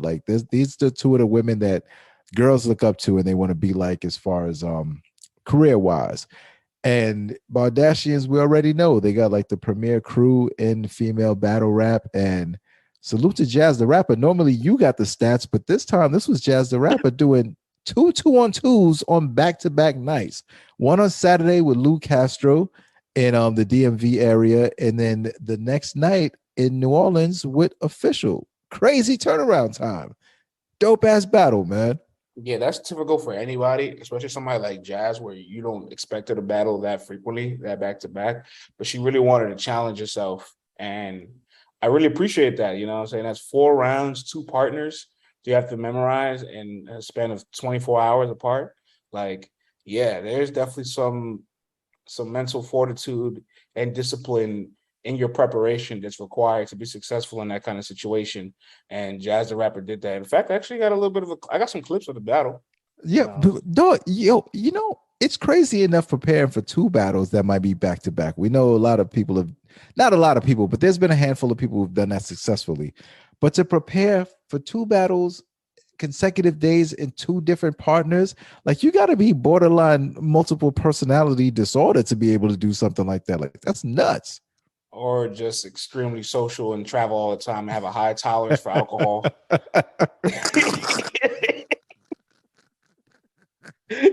You turn up in the DMV and you turn up in New Orleans the next day. Oh yeah. Oh, I'm leaving all that alone, man. Hey, but what I was gonna say about this, I think you said this is their first. This is the second 2-on-2, right? Because they got the E Hart 40. Yeah. And now they got Shooneral and Phara. Absolutely. And you know, I actually think this is Phara's URL debut. Fire. I like how you dropped the T off that joint, man. Is this her debut?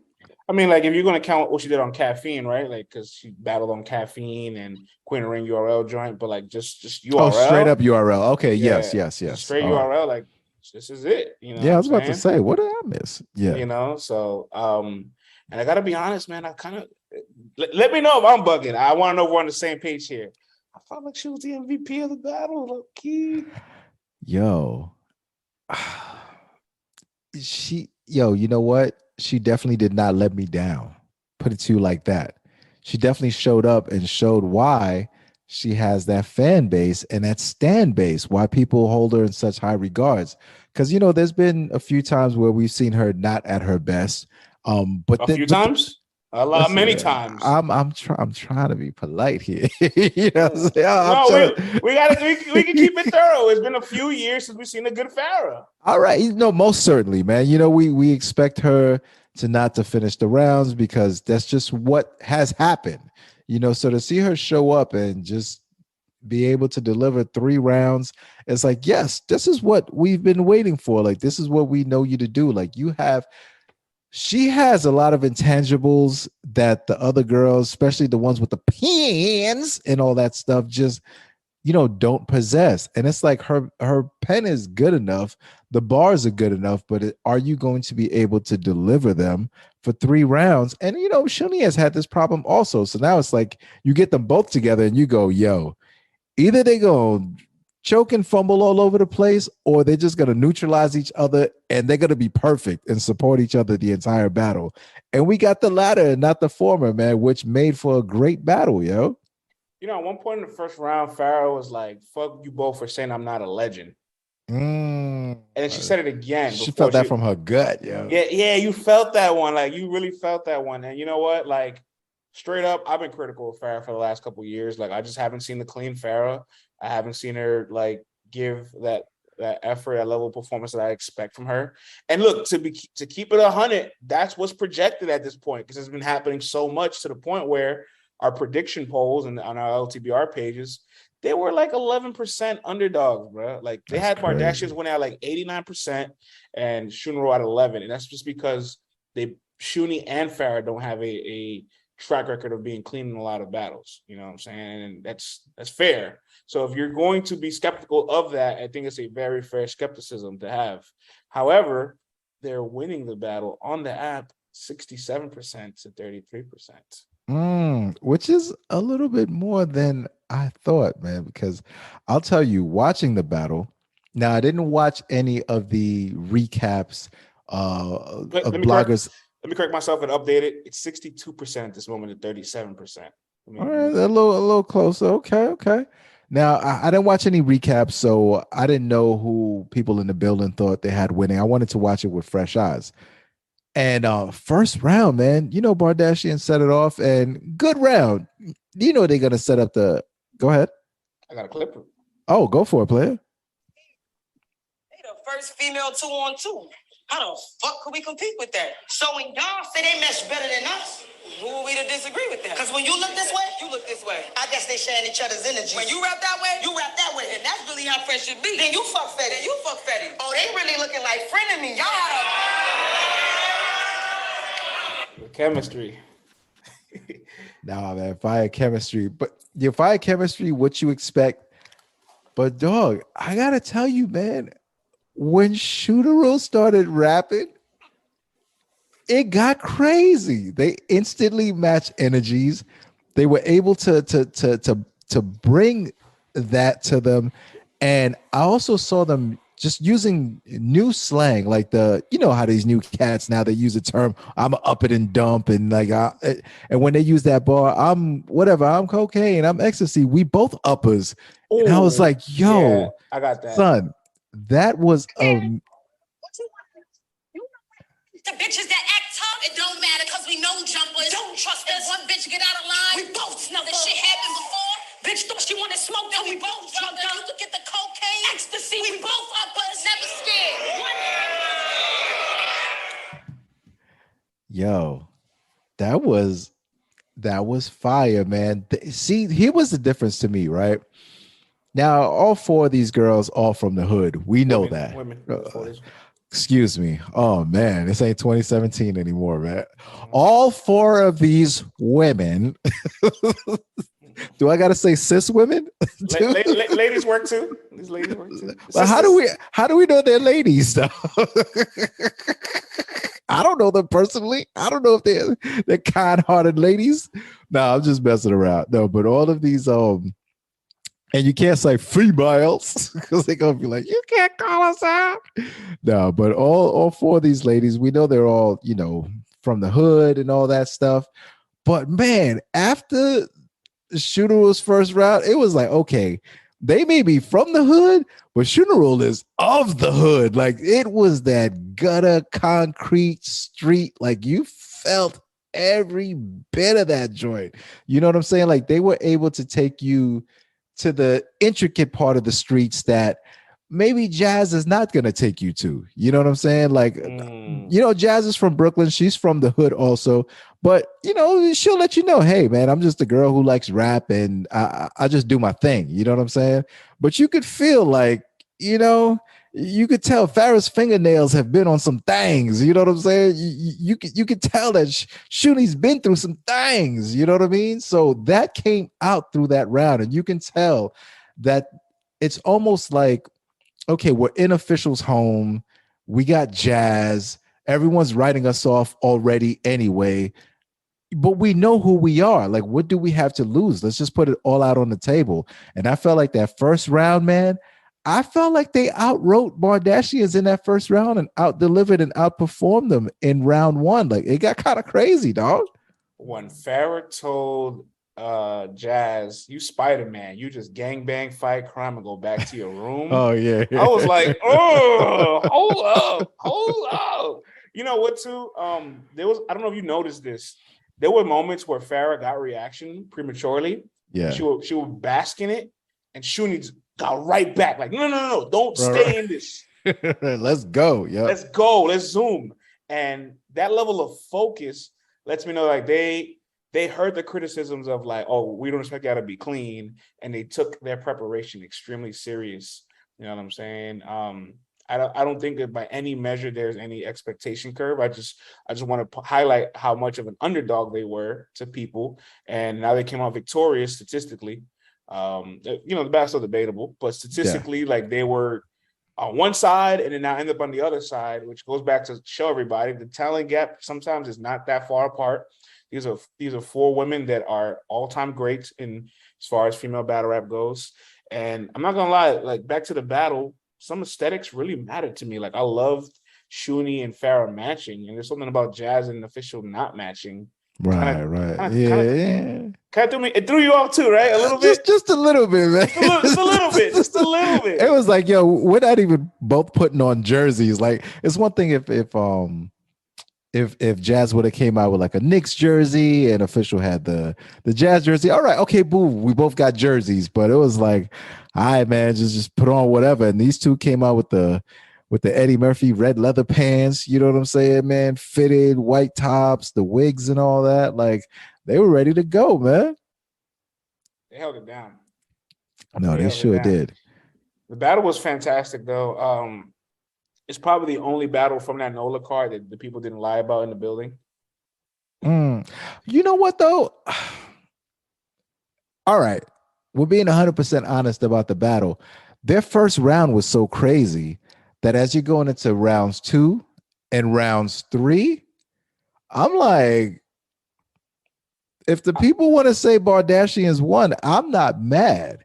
But after I start seeing a bunch of recaps afterwards and stuff like that, and people were like, "Oh man, it was a clear win. Like you guys ran them out the building," and I'm like, "Huh? Interesting." Like, I didn't think anyone ran them out the building. I thought, it's a debatable battle. It's a great battle. It's fun. Highlights from both sides. Jazzing them. I mean, they had their props. You know what I'm saying? The Plan B props, and then Shooneral, they had the wigs. They had their props going on and stuff. So it was a great back and forth battle, but I didn't think at any point that this was a battle where people could be like, nah, man, this team definitively like took the win home and like it can't be debated. I thought it was a debatable battle. Good battle. Shout outs to Anwar, who we subleased for the recap article. You know what I'm saying?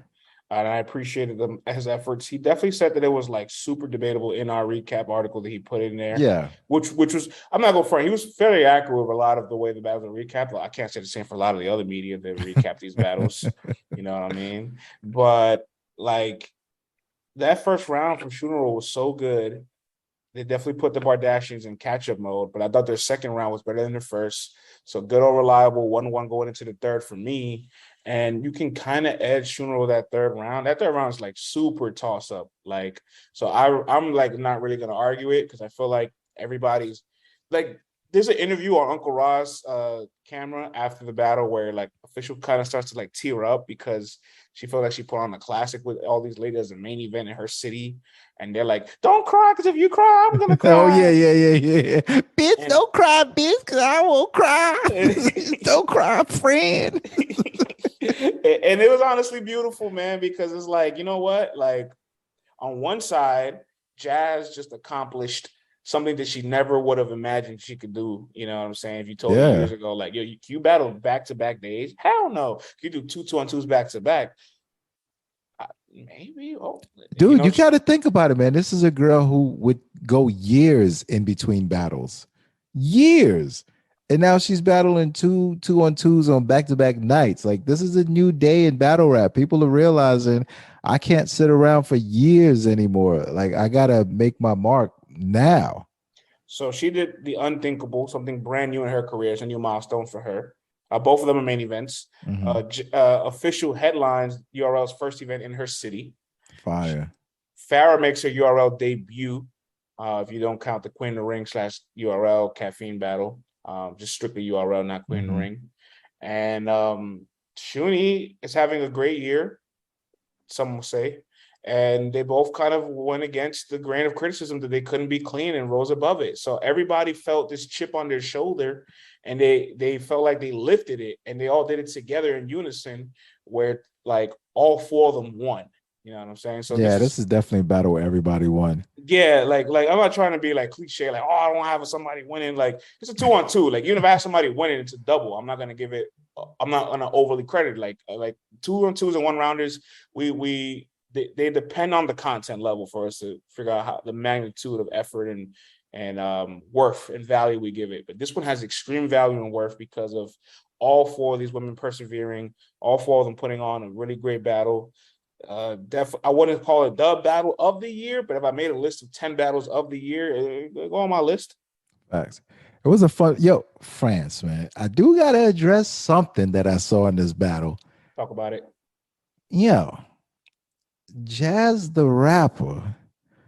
Yeah, she's walking around with the Luke Castro hunchback. I'm like, yo, she must have been practicing with that dude so much. And she walked around with the mannerisms and whatnot, man. Jazz, I'm gonna need you to do a few cat cows. You know what I'm saying? Do a few downward dogs. Do a few baby poses. You know what I'm saying? Child's pose.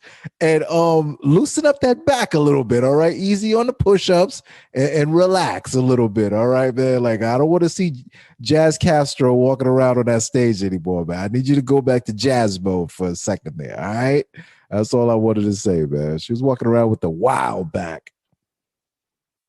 And you saying that makes Phara's first round hit that much harder when she's talking about like you sound like Lou, and then Shoonie's doing the sound of the Lou Castro sound effects. Yeah, and Phara's finishing the bars. Like that's like when you say that, it enhances the material of what they're saying.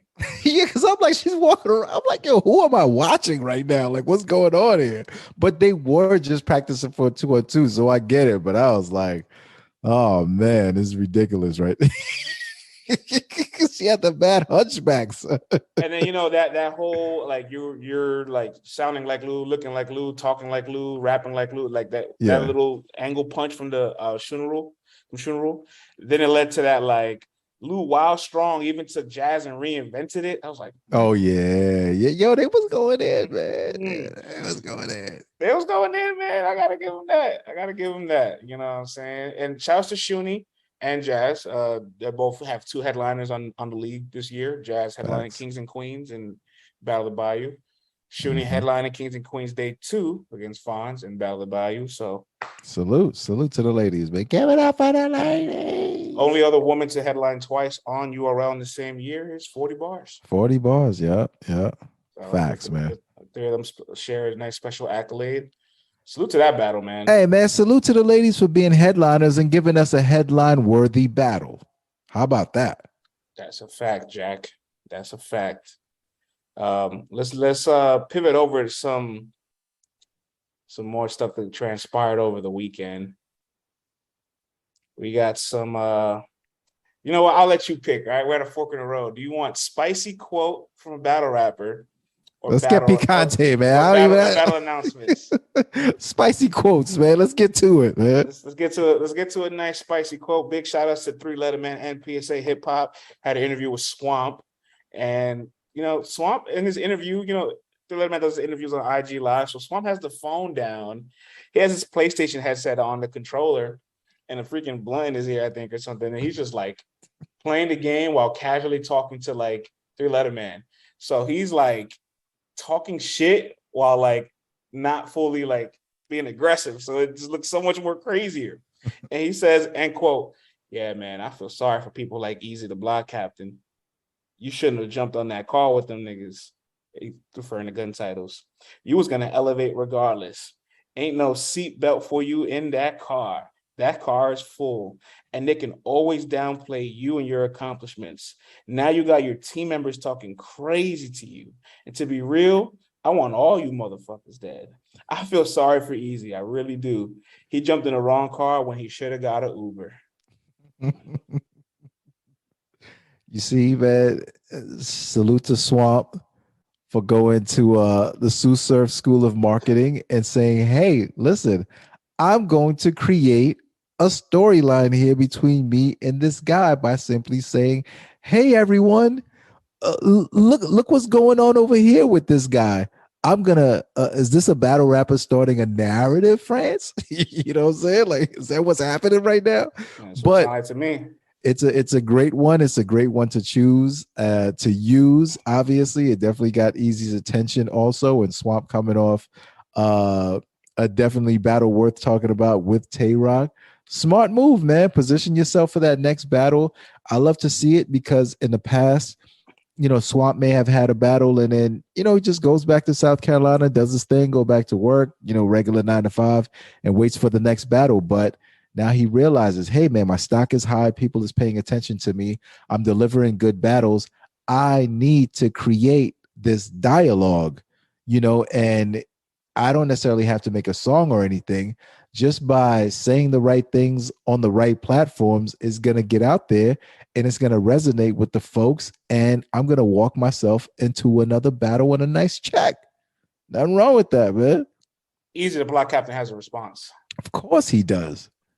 What's his response, player? He tweets this quote and says, "You can't give light-skinned niggas nothing or they start talking crazy. He finally thinks he caught up to me. Ask him, did I pass him before or after gun titles?" So we're gonna keep it funky too. Eazy's in the lead. Eazy is in the lead. Hey man, listen, but see, that's what's fantastic though, because now you could drive a wedge in between the fans, because there's this certain fans who go, nah, man, I like the people who get it out the mud, who just do their thing, who stay to, on their own and stuff. So you can appeal to those hardworking blue collar guys who like, nah, man, you don't need to join nothing, get on your own. And then, you got the gun titles fanatics who are like, hey, this is my team, this is my crew. So basically anyone who's anti-gun titles now is like, you know what? Right. I got someone to champion now. You know what I'm saying? So smart move, because you're gonna pick up all the anti-gun titles guys, and now you got people to champion you. Smart move by Swamp, man. I like the way he laid that one out. Yeah, brilliant move by Swamp. I love that he's talking this shit. He deserves it. You know what I'm saying? He's elevated. I believe he's top tier. I feel like Eazy's top tier as well. I've been felt that way. So these are two guys that kind of like manifested their career and carved themselves onto the league at the same time. A few years removed from it, they're very well decorated and accomplished. Both top 10 guys on the app. You know what I'm saying? Probably end up being top 5 to 6 guys on the Cody list and all the top lists at the end of the year from all places all across the board. Mm-hmm. So this is a manifesting match that we will see in 2023. Could possibly be a Gnome headliner. Who knows, man? Hey, man, all the possibilities are there. They just got to keep on performing, and it's there. That's all it is. Like, battle rap is simple. Once you get to that level where they're giving you these Gnome opportunities, these Summer Madness opportunities, as long as you're performing and delivering, the opportunities will be there for you to continue to get the plates, man. So it's there. Just keep the people entertained, keep the storylines going, keep dropping them jewels, them gems, and you're going to make it there. A few more spicy quotes before we pivot to some announcements we got. We got Calicoe, who addresses he wants Charlie Clips next. On Hip Hop Is Real, he says, I'm outside. Where's Charlie Clips at? I don't want no weak ass clips. There's never been a time where Calicoe has just been weak. I don't give a fuck about how he's looked lately. He's only looked that good because it was against Lou Castro. Yikes. What did Lou Castro do to deserve this? He just caught a stray. I don't know, man. Maybe Calicoe just woke up and decided that it was time for Lou Castro to catch a stray. Maybe Calicoe woke up and read the Lou Castro article. I don't know. Oh man, but yo, a year or two ago, I definitely would have been like Charlie, like just straight up. But now, Calicoe's trimmed some of the fat. I felt like he's a little more direct to me in his rounds of late, and he seems a little bit more inspired. And to me, man, that battle now has classic written all over it. Whereas in the past, you might have caught both of these guys where they were, in between their second win, where they were still trying to get their second win back. But both of these guys, as of late, have been delivering. So this might be the perfect time for this battle to actually go down, man. Both fully mature in their battle careers, both know exactly what they're doing, and both found their spark again. This might be the time for this battle to go down. I do believe Charlie Clips was on Caffeine with Goods recently on their new show they have on Monday nights. And he said that he's willing to lock it in. He wants to lock it in November 5th. Oh, man. That's a quick turnaround. So be on the lookout for that. You know what I'm saying? Stay very close attentive to what these guys say and do on the internet, because they drop all the gems and jewels along the way. I mean, not for nothing. That is a major battle, man. That's a heavyweight battle. Like, I don't want to move on from that so fast. And I realized that I was just casually going to move on from it. Like this was some battle that's announced on like We Go Hard or something, but no disrespect to We Go Hard. You know what I mean? Like, you could say without a name. You could have did it without a name. What you mean? That's why I'm walking it back. You know what I'm saying? A little bit. No disrespect to We Go Hard. I'm walking it back. Salute to you guys. You guys do a lot of hard work. That's not what I meant. Yeah. But what I do mean is that these are two guys that are in a pantheon of battle rap. You know what I'm saying? Like, it's a fact. These are two originals. I mean, both guys were on Summer Madness 1, and there's still a demand for this battle. Like, let's not let that get by us. Like, this is a super heavyweight match. And if these guys bring it, it's going to get crazy. I mean, look at Cal. He had a crazy match with Hitman. You know what I'm saying? Another crazy match with Eazy, the block captain. Arguably beat Geechee. That's what I'm saying. Yeah, arguably be Geechee. You know what I'm saying? Yeah, Surf got the best of him. You know what I mean? But he got the first round. You know what I'm saying? So and the first battle, so they won one. Exactly. You know, so Calicoe's in his bag as of late, bruh. You know, not to mention what he did to Chess the previous year. You know what I'm saying? Like the original Vomit Gate. No, the original Vomit Gate was DNA. I know. I just felt like throwing it out there. Regurgitation Nation. Listen, Calicoe and Clips is heavy work, man. I wouldn't even know who would win. I wouldn't even know whose style would work better against each other, who would neutralize the other more. You don't often get two Pantheon level names like this, two all-time greats. Two people you could arguably say they're the best from their region of all time as well. You can, if you said Calicoe was the best Midwest or Detroit battle rapper of all time, no one's gonna look at you crazy, and you might be right.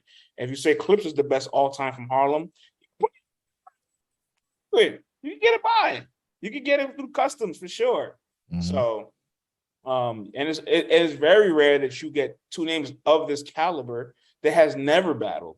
Because like now everybody's spending the block on rematches. Like it's like, damn, we're at that point in battle rap that everybody has to rematch each other again.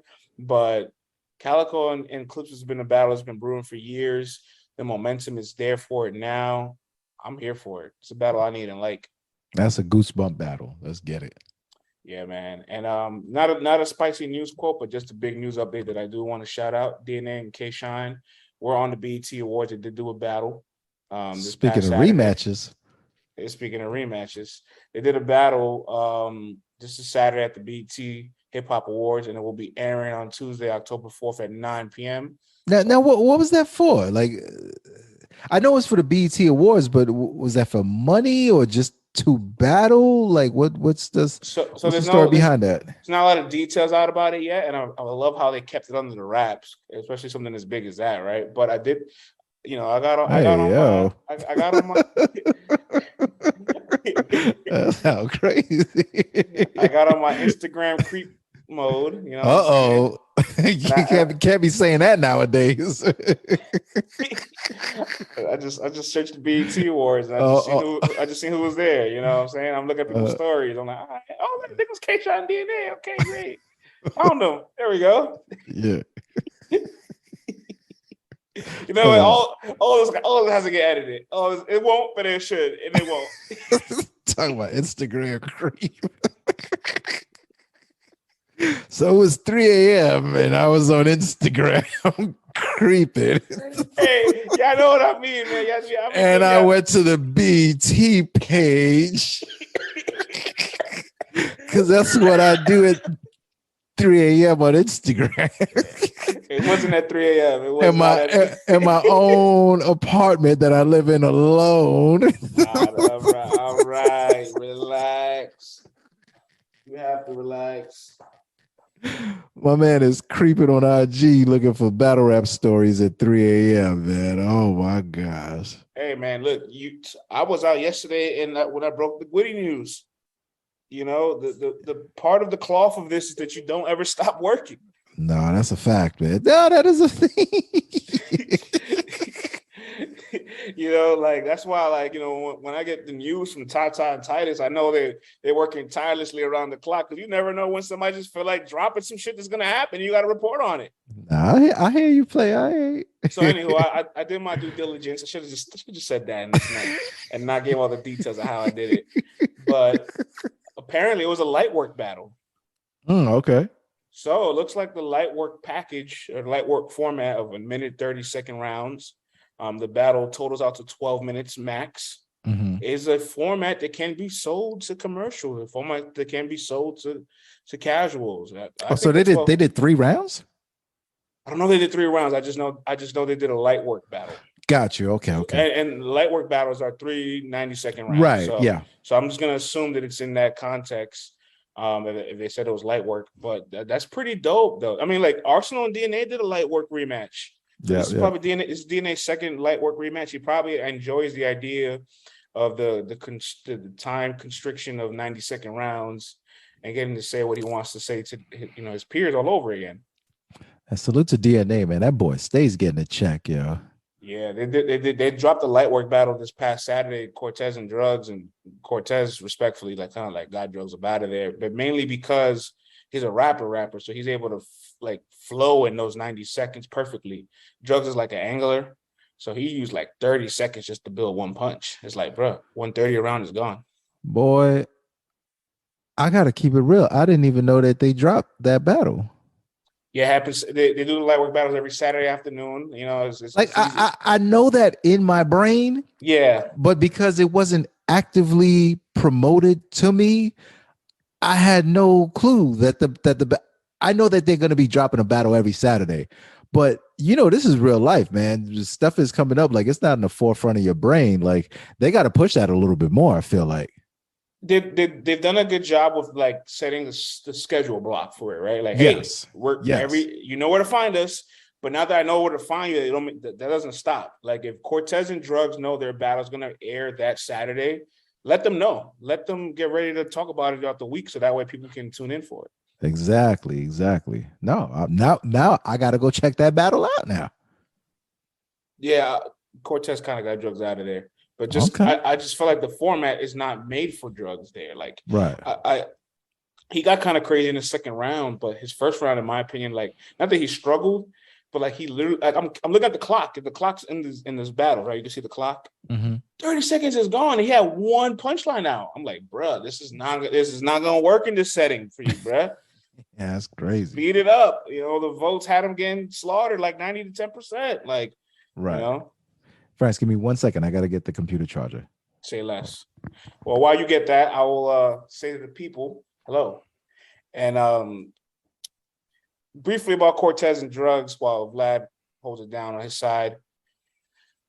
There's a rematch. You know what I'm saying? These light work battles are probably going to be really good for rematches. Cortez, being a rapper, the rappers are going to thrive in this setting because the people that are anglers, they have been cut from their ability to storytell unless they can be very concise with it. Kid Chaos did a light work battle, so I can't wait to see what the fuck that looks like. And I heard he got crazy. And I don't say it in a bad way. I just say because I know Kid Chaos is very deliberate with using as much of his content as possible. So putting him in the challenge of summarizing as many things as he wants to say with as little time as possible, I'm intrigued to see if he met the challenge and took it by the horns. You know what I'm saying? No, I totally hear what you're saying because Chaos is someone who is very wordy. So restricting him to 90 seconds, it's a great challenge. And maybe it is a way to, it's like Grammarly for battle rappers. Get rid of the extra words and get to the point. So like you said, I do want to see what that actually looks like when that battle does come out. That will be interesting. Same here, man. We'll go ahead to some of the announcements we got over the weekend. You know what I'm saying? Queen of Ring has their prom night event going down. Yes. New announcements. They got a 2-on-2 that will be happening on the prom night. Let's see, Vlad, this is what you mean by the marketing, right? This is exactly what you mean.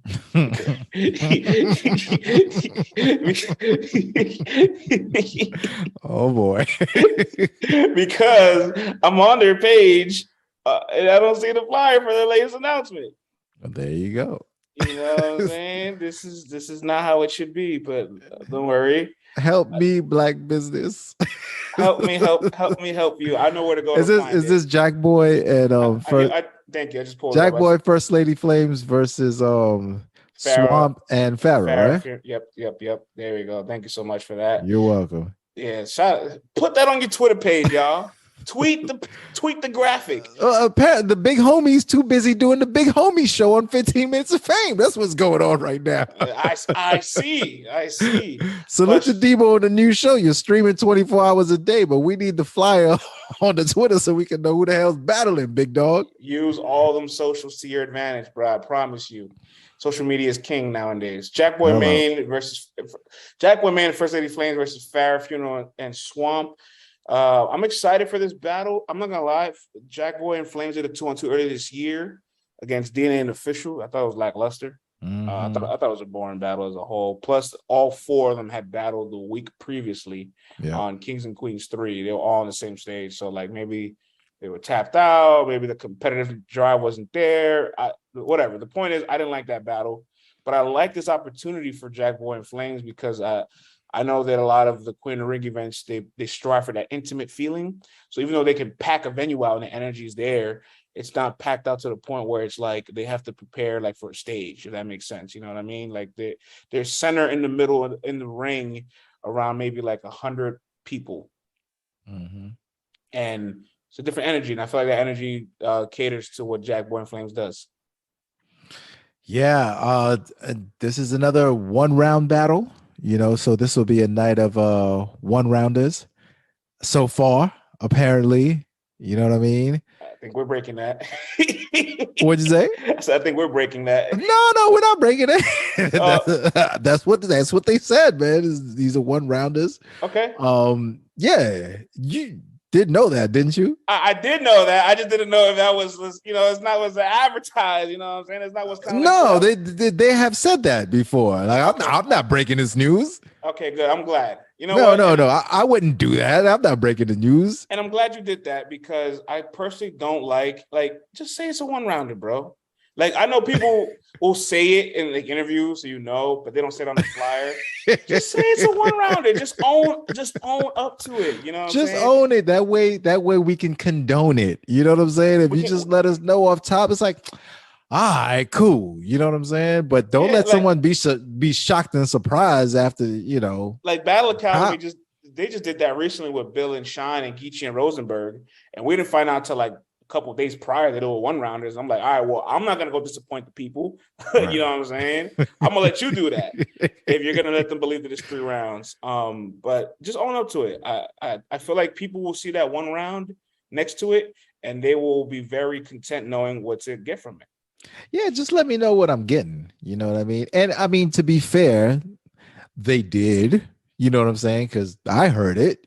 But like you said, it's not like it's on the flyer that this is what it is, So say what it is. I get it though, man. I mean, in real life, as human beings, we want to know, but then it's like, there's business side and things that need to get done and stuff that needs to get handled, and this is how it happens, man. Remember the bullpen Super Bowl event? Oh, it's like, oh shit, we got Briz versus Loso, and then John Donald tells us 1-rounder to the day of. Yo, they wanted to hang that fool, remember? That's like, what? 1-rounders? We want our money back, John. It's like, all right, man, come on. John was like, what'd you expect? The Super Bowl? Leave me alone. You know what I expect? I expect transparency, John. That's what I expect. What do you want me to tell you that they're 1-rounders? Like, yeah. Yeah, so shout outs to them for that announcement. That's gonna be a fun battle. I look forward to see what Swamp and Phara do together. You know what I mean? That should be interesting. The Coon Eater, you know what I'm saying? It's gonna be tagging up with Phara Funeral, man. I mean, if these people couldn't be 2 polar opposites, like this is gonna be an interesting match of lingo and accents.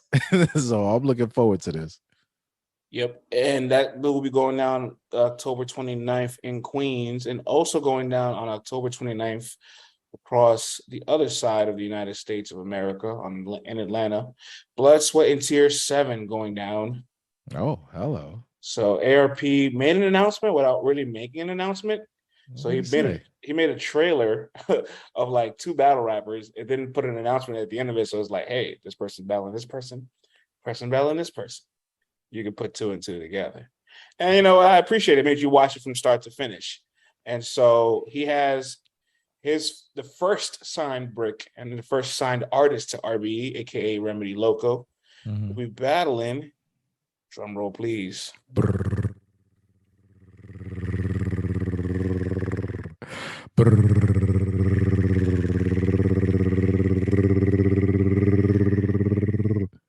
$3. And whoa.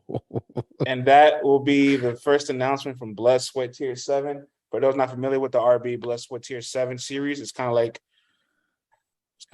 putting up their new gunner versus a veteran. You know what I'm saying? And now that they got this whole class of bricks, all these guys are gonna get shot, and ladies, because there's ladies there too. All of them are gonna get shots. And Remedy got he got a plate. All right. You know what I'm saying? He didn't just get a vet. You got an all-time great legend. You got a legend plate. You know what I mean? So $3 has been very active this year on RBEs, battle Ill Wills, battle Big K's, battle A Ward. So he's been doing this thing with RBE and the ARP. And so it looks like Remedy Loko will be battling $3. Now that you're hearing this for the first time, what's your organic original reaction? Oh, hey man, sign the RBE, get you a legend plate. You know what I'm saying? Yeah, that's what it sounds like. Like, hey, you know what, man? I don't put you. Hold on. Why is my microphone off? Hold on, big dog. Can you hear me, France? Yes, I hear you. Oh, okay, cool. Because this the power had went out. I still hear you, bro. You good? Great. No.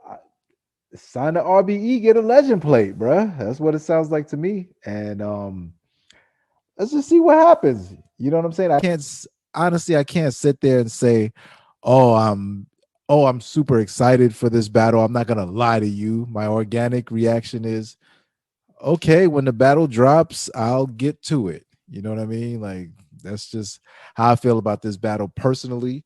But I'm looking forward to the rest of the card. You know, RBE knows how to throw matches together, and their matchups are usually pretty good.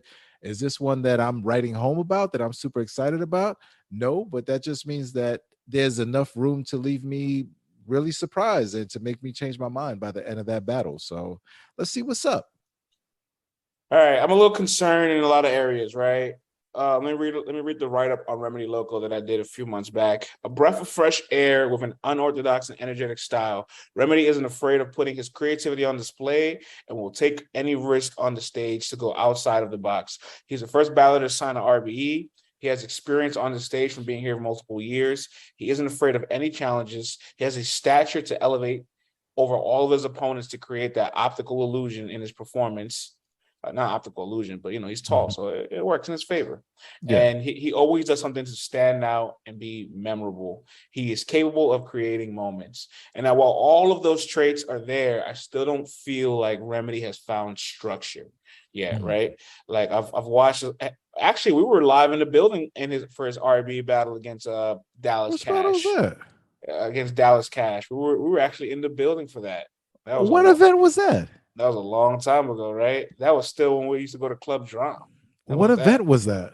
Let me see. I think that was actually on the Pearly Gate Street, which was Averb and Pat Stay. Oh, damn. That was the one. I probably showed up late and ain't seen that. Maybe you had too many drinks. You were next to me. I remember us watching it together. I think my brain blocks out one SK battle.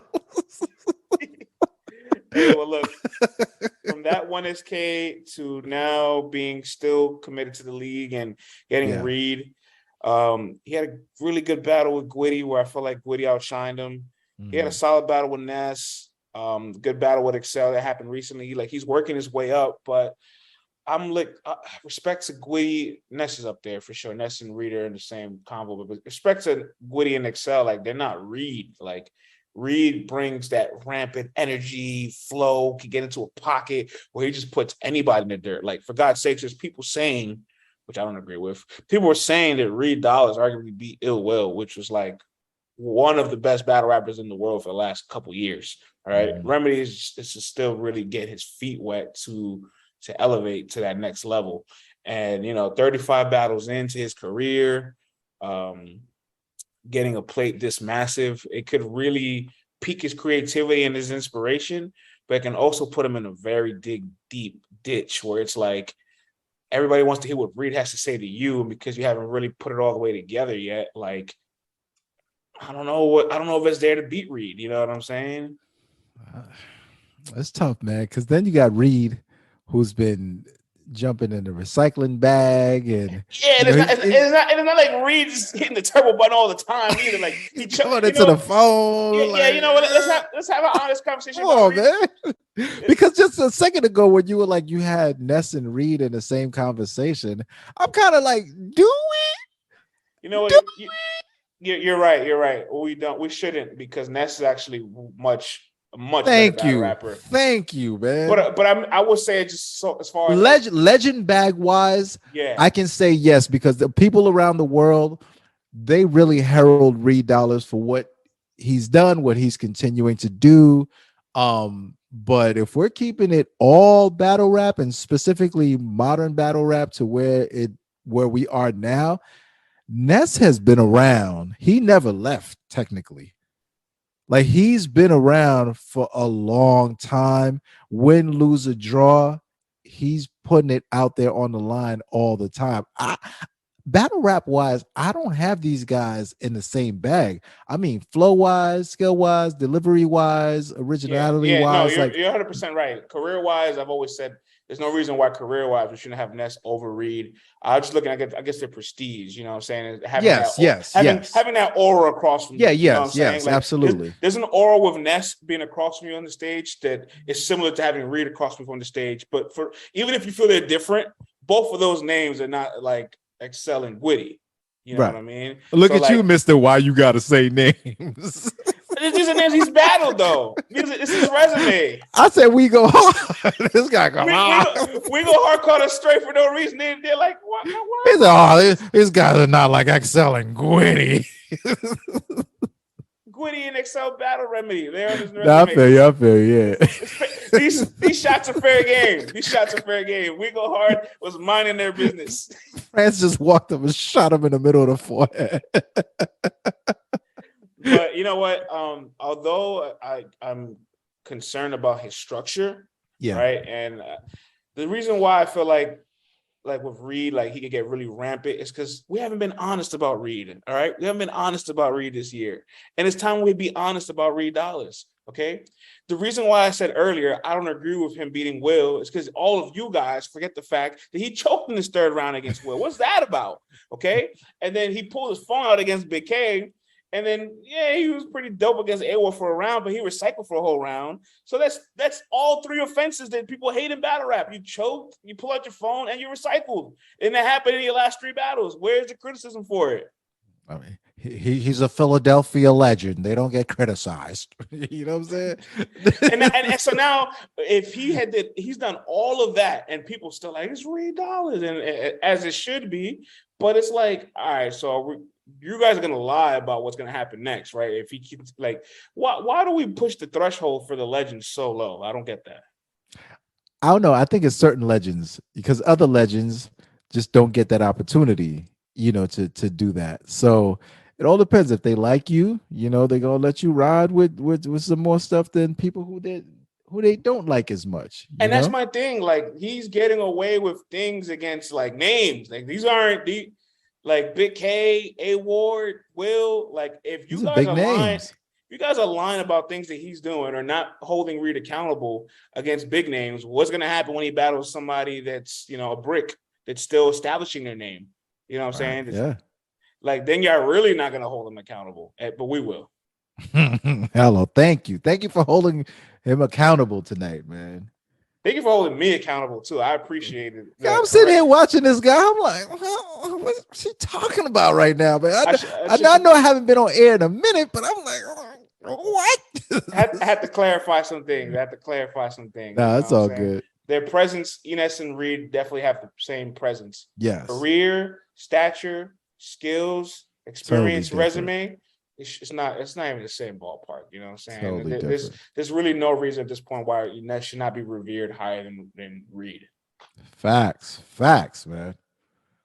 Yeah, but those are all the announcements. So that pretty much concludes all that we have. Yeah, man, that wraps it up for the week. Oh man, another interesting week in battle rap. And then there's things that we couldn't even talk about yet because they're still developing as we speak. And it's after midnight right now, so it's officially Monday. This episode will be dropping ASAP pronto, so you guys can consume it. Remember, every single Monday, you guys will be getting a new episode of LTBR OG with your boy Vlad and French Mantega. You know what I'm saying? AKA Los Cabritos. You know what I'm saying? That was fire. That was too fire. Save that forever. That is amazing. That is great. We in the house, baby. Word, man. So, like we always say, log on to letstalkbattlerap.com. Log on to letstalkbattlerap.com. Help us blow that up, man. Head over there. And as always, man, thank you guys for tuning in. And we will see you guys next week, next Monday. Remember, subscribe wherever you're listening to this on. Yes. And before we close out at the end of this pod, we can go ahead and listen to all of the interviews from Bags and Bodies in the building. Absolutely, man. Thank you for reminding me of that. Oh, and nah, man, that's about it, man. We're gonna leave it on that note. I think we said everything we needed to say tonight, friends. I left it all on the floor. Hey, yo. All right, play. See you guys next Monday, man. Peace. Hey, I'm gonna see you next battle for sure. I'm coming with a big ass bottle. Yo, man. France, let's talk battle rap here with the one and only Hitman Holla. The ball game, man. Yes, sir. What's up? Day one of Bags and Bodies. Oh my God. The contestants to get into the house. Hitman, how did you feel about today's battles? Listen, I really had two potential battles of the year. Yo boy and Guy Yogi. Yeah. KD and J that guy. Banks and Soup went crazy too. You know what I'm saying? And Jers and Coach went crazy. It was 4 for 4, bro. My first event ever was crazy, bro. I can't believe it, man. Talk to me about the hunger that you've seen today. Like, did you know everybody would be this hungry for this opportunity? With 100,000 on the line, I would think. But it's hard to think niggas still will come prepared. You know what I'm saying? You would think, bro, everybody is hungry. Like, I can't even explain it. I know y'all probably hear me talking and probably like, he's saucing these guys. Everybody is hungry. I can confirm the hype is real. Swear to God, bro. I wouldn't even lie to y'all, bro. Tonight was special. You know, KD does this thing, right? Because KD's battle of the year with Wise on Midnight Madness, so good, they just split the money. Yeah. And today, KD and Jay went to a whole other level to the point where you said they both. Couldn't, bro. Tell me the decision. Yeah, I couldn't hurt one of them niggas' hearts like that from an outstanding performance like that. Outstanding. I'm talking about rebuttals, lyrics, performance, funny jokes, punt, whatever. They both matched each other. He got hit twice in the face. He got hit 4 times. It was crazy, bro. Man, that shit was crazy, bro. I got a few more for you, bro. How does it feel to be in your league owner bag? Do you empathize more with the league owners now? Yeah. I see what they go through. I see how it is. I see the man, like, bro. Now you thinking you're like, damn, I kind of was a bit hard-headed. Yeah, like when I was young, I would have never thought it was this. When I was younger, but now I respect every league owner out there, from KOTD to Smack to RBE, Guerrilla Warfare, Street Status. Yeah. Everywhere, y'all respect y'all. Yeah. And I'm just happy that I can start off such on a good note like this, man, and change the culture, bro. I gotta ask, how did I do as a judge? Wonderful. You probably one of the best judges I ever seen. Real talk, just off the strength, with you not being a battle rapper. It's easy to see me, John, somebody who can break battle rap down, but for you not to be that in your mind, you can pinpoint what need to be said, you know the bars, you know what people need to work on. It's special. So I appreciate you coming out for sure. And let me give you your flowers, bro, because I know you always say people don't be giving me the credit, but I'm gonna give you the credit real quick, all right? My favorite thing about you, beyond the fact that you're an elite guy, right? You're an all-time great, Mount Rushmore. You got the stats. Is that you still love this so much. You love this to the point where, like, I know you get the itch watching this. You want to cultivate it. You want to create it, curate it to the point where it just keeps living. And no matter how successful and famous you got, you never stood a year not being active somehow, some way. Yeah, Talk about your love for this, because I remember hearing you say with Uncle Ra, you would probably never stop doing this if you could. Yeah, because I really came up from battle rap, so I'm in movies and TVs and all that stuff, and I got my own TV show and stuff, but it came from battle rap. So it's impossible for me to leave that alone. You know what I'm saying? Like, me leaving that alone is leaving what got me where I'm at, especially when I know I still can compete. So I'm always going to be like, I jump in the ring or two, but I want to be able to bring people, because I know how hard it took for me to get. I came from nothing. A kid from St. Louis. Mama worked 2 jobs. My daddy did. Like, I came from battle rap. So I want to be able to give these opportunities to other people who, in my position, who probably ain't having the opportunity I got to be on Smack and headline and be able to get. So I know what it takes. And since I really lived it, I think as a league owner, I'm really a little cheat code. I'm really blood, sweat, tears, this, both ways.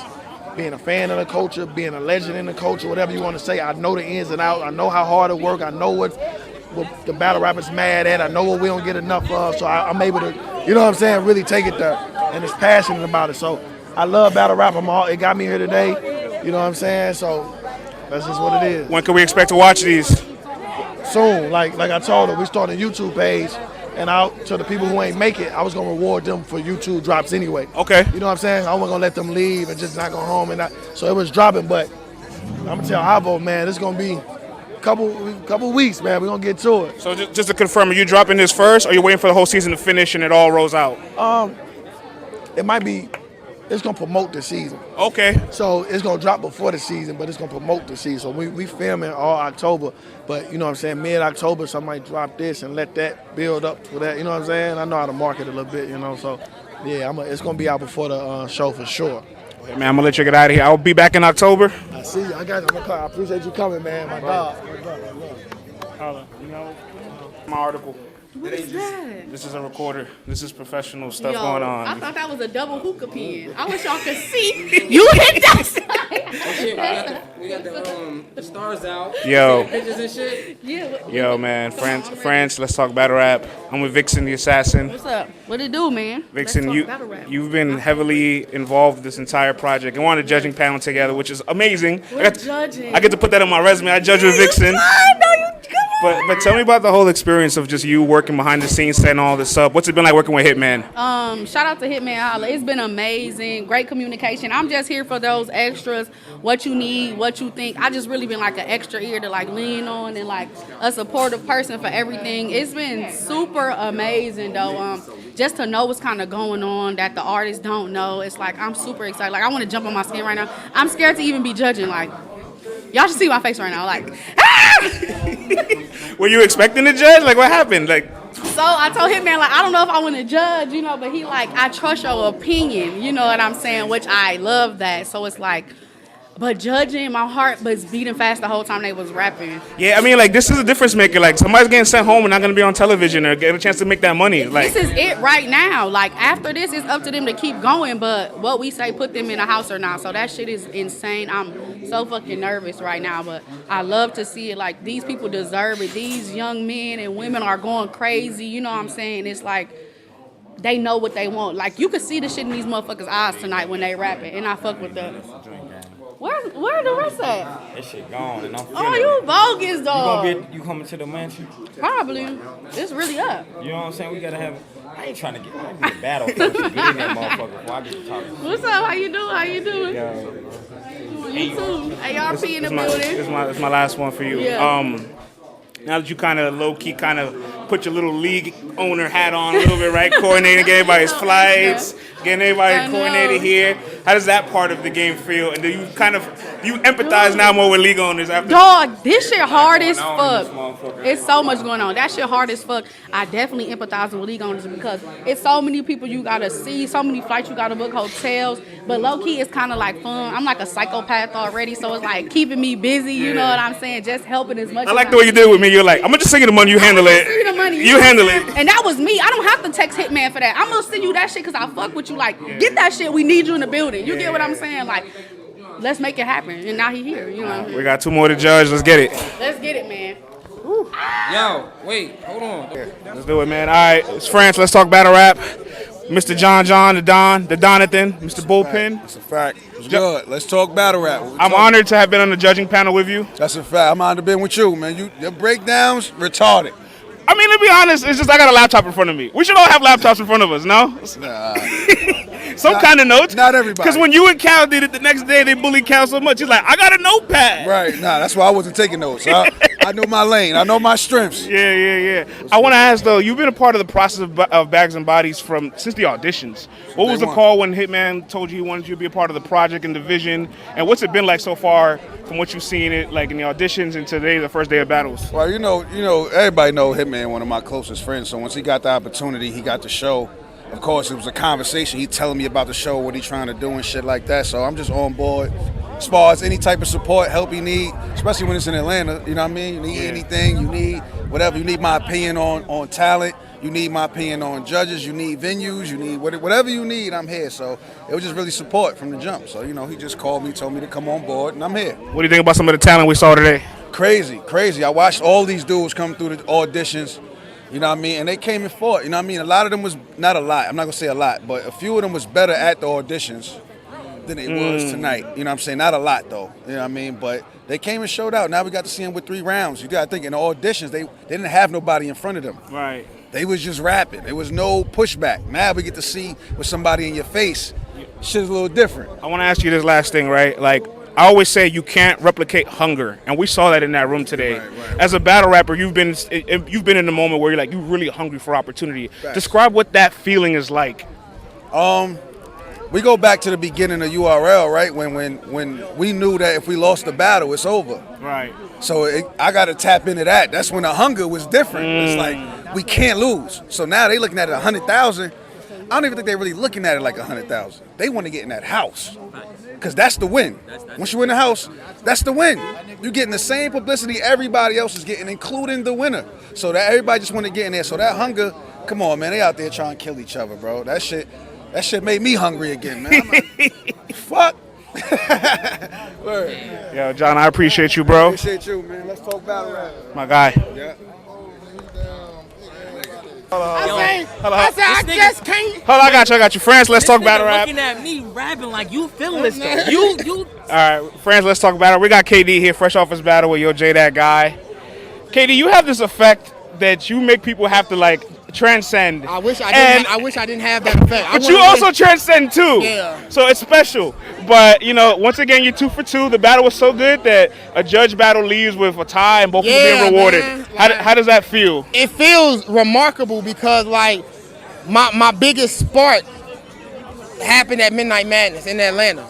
And then this battle, Midnight Madness and this battle is parallel to me as far as big opportunities. So for me to come in and not lose, that classic battle of the night, whatever you want to deem it as, I now have 3 battles for battle of the year. 2 on 2, Midnight Madness and this one. Yeah.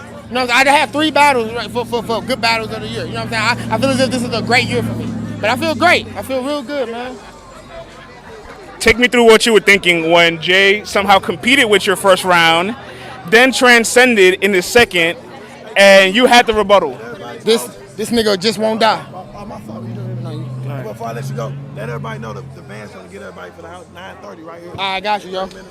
I got you, bro. All right, let me know what you're doing. Say less.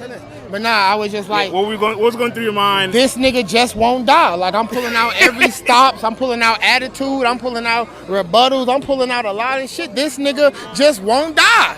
I'm starting to think I just can't get no clear bodies in. Cause let me tell you something. Judge battles, you don't want a close battle. You want to blow a nigga, you want to, pause. Big pause. Right, big pause. You just want to take off on a nigga. Yeah. Big pause. That was wow. Hey, yo. I feel you. But you definitely want to just take the lead on a nigga. You know what I'm saying? In every close battle, if it's any room for a nigga to say the other nigga won and you not technically get robbed, that's the worst feeling. That's the worst feeling, to leave and be like, yo, that nigga won that battle. You know what I'm saying? But no, I'm glad it ended up as well. Battle of the night. I was trying to find Briz. I was like, yo, where Briz at? Because he's my favorite. I'm proud of you, bro. But unfortunately, this is just to get in the house. This is just the prelims. This is just the play-in. Hey, some people don't get this far. We seen people go home today. So it's all love everywhere. Not to get big-headed. You take the win for what it's worth, and you just load up. You know what I'm saying? You just load up for the competition. Hey, bro, stay consistent, stay hungry, and good luck along the way. I got you, man. I appreciate you, bro. Love.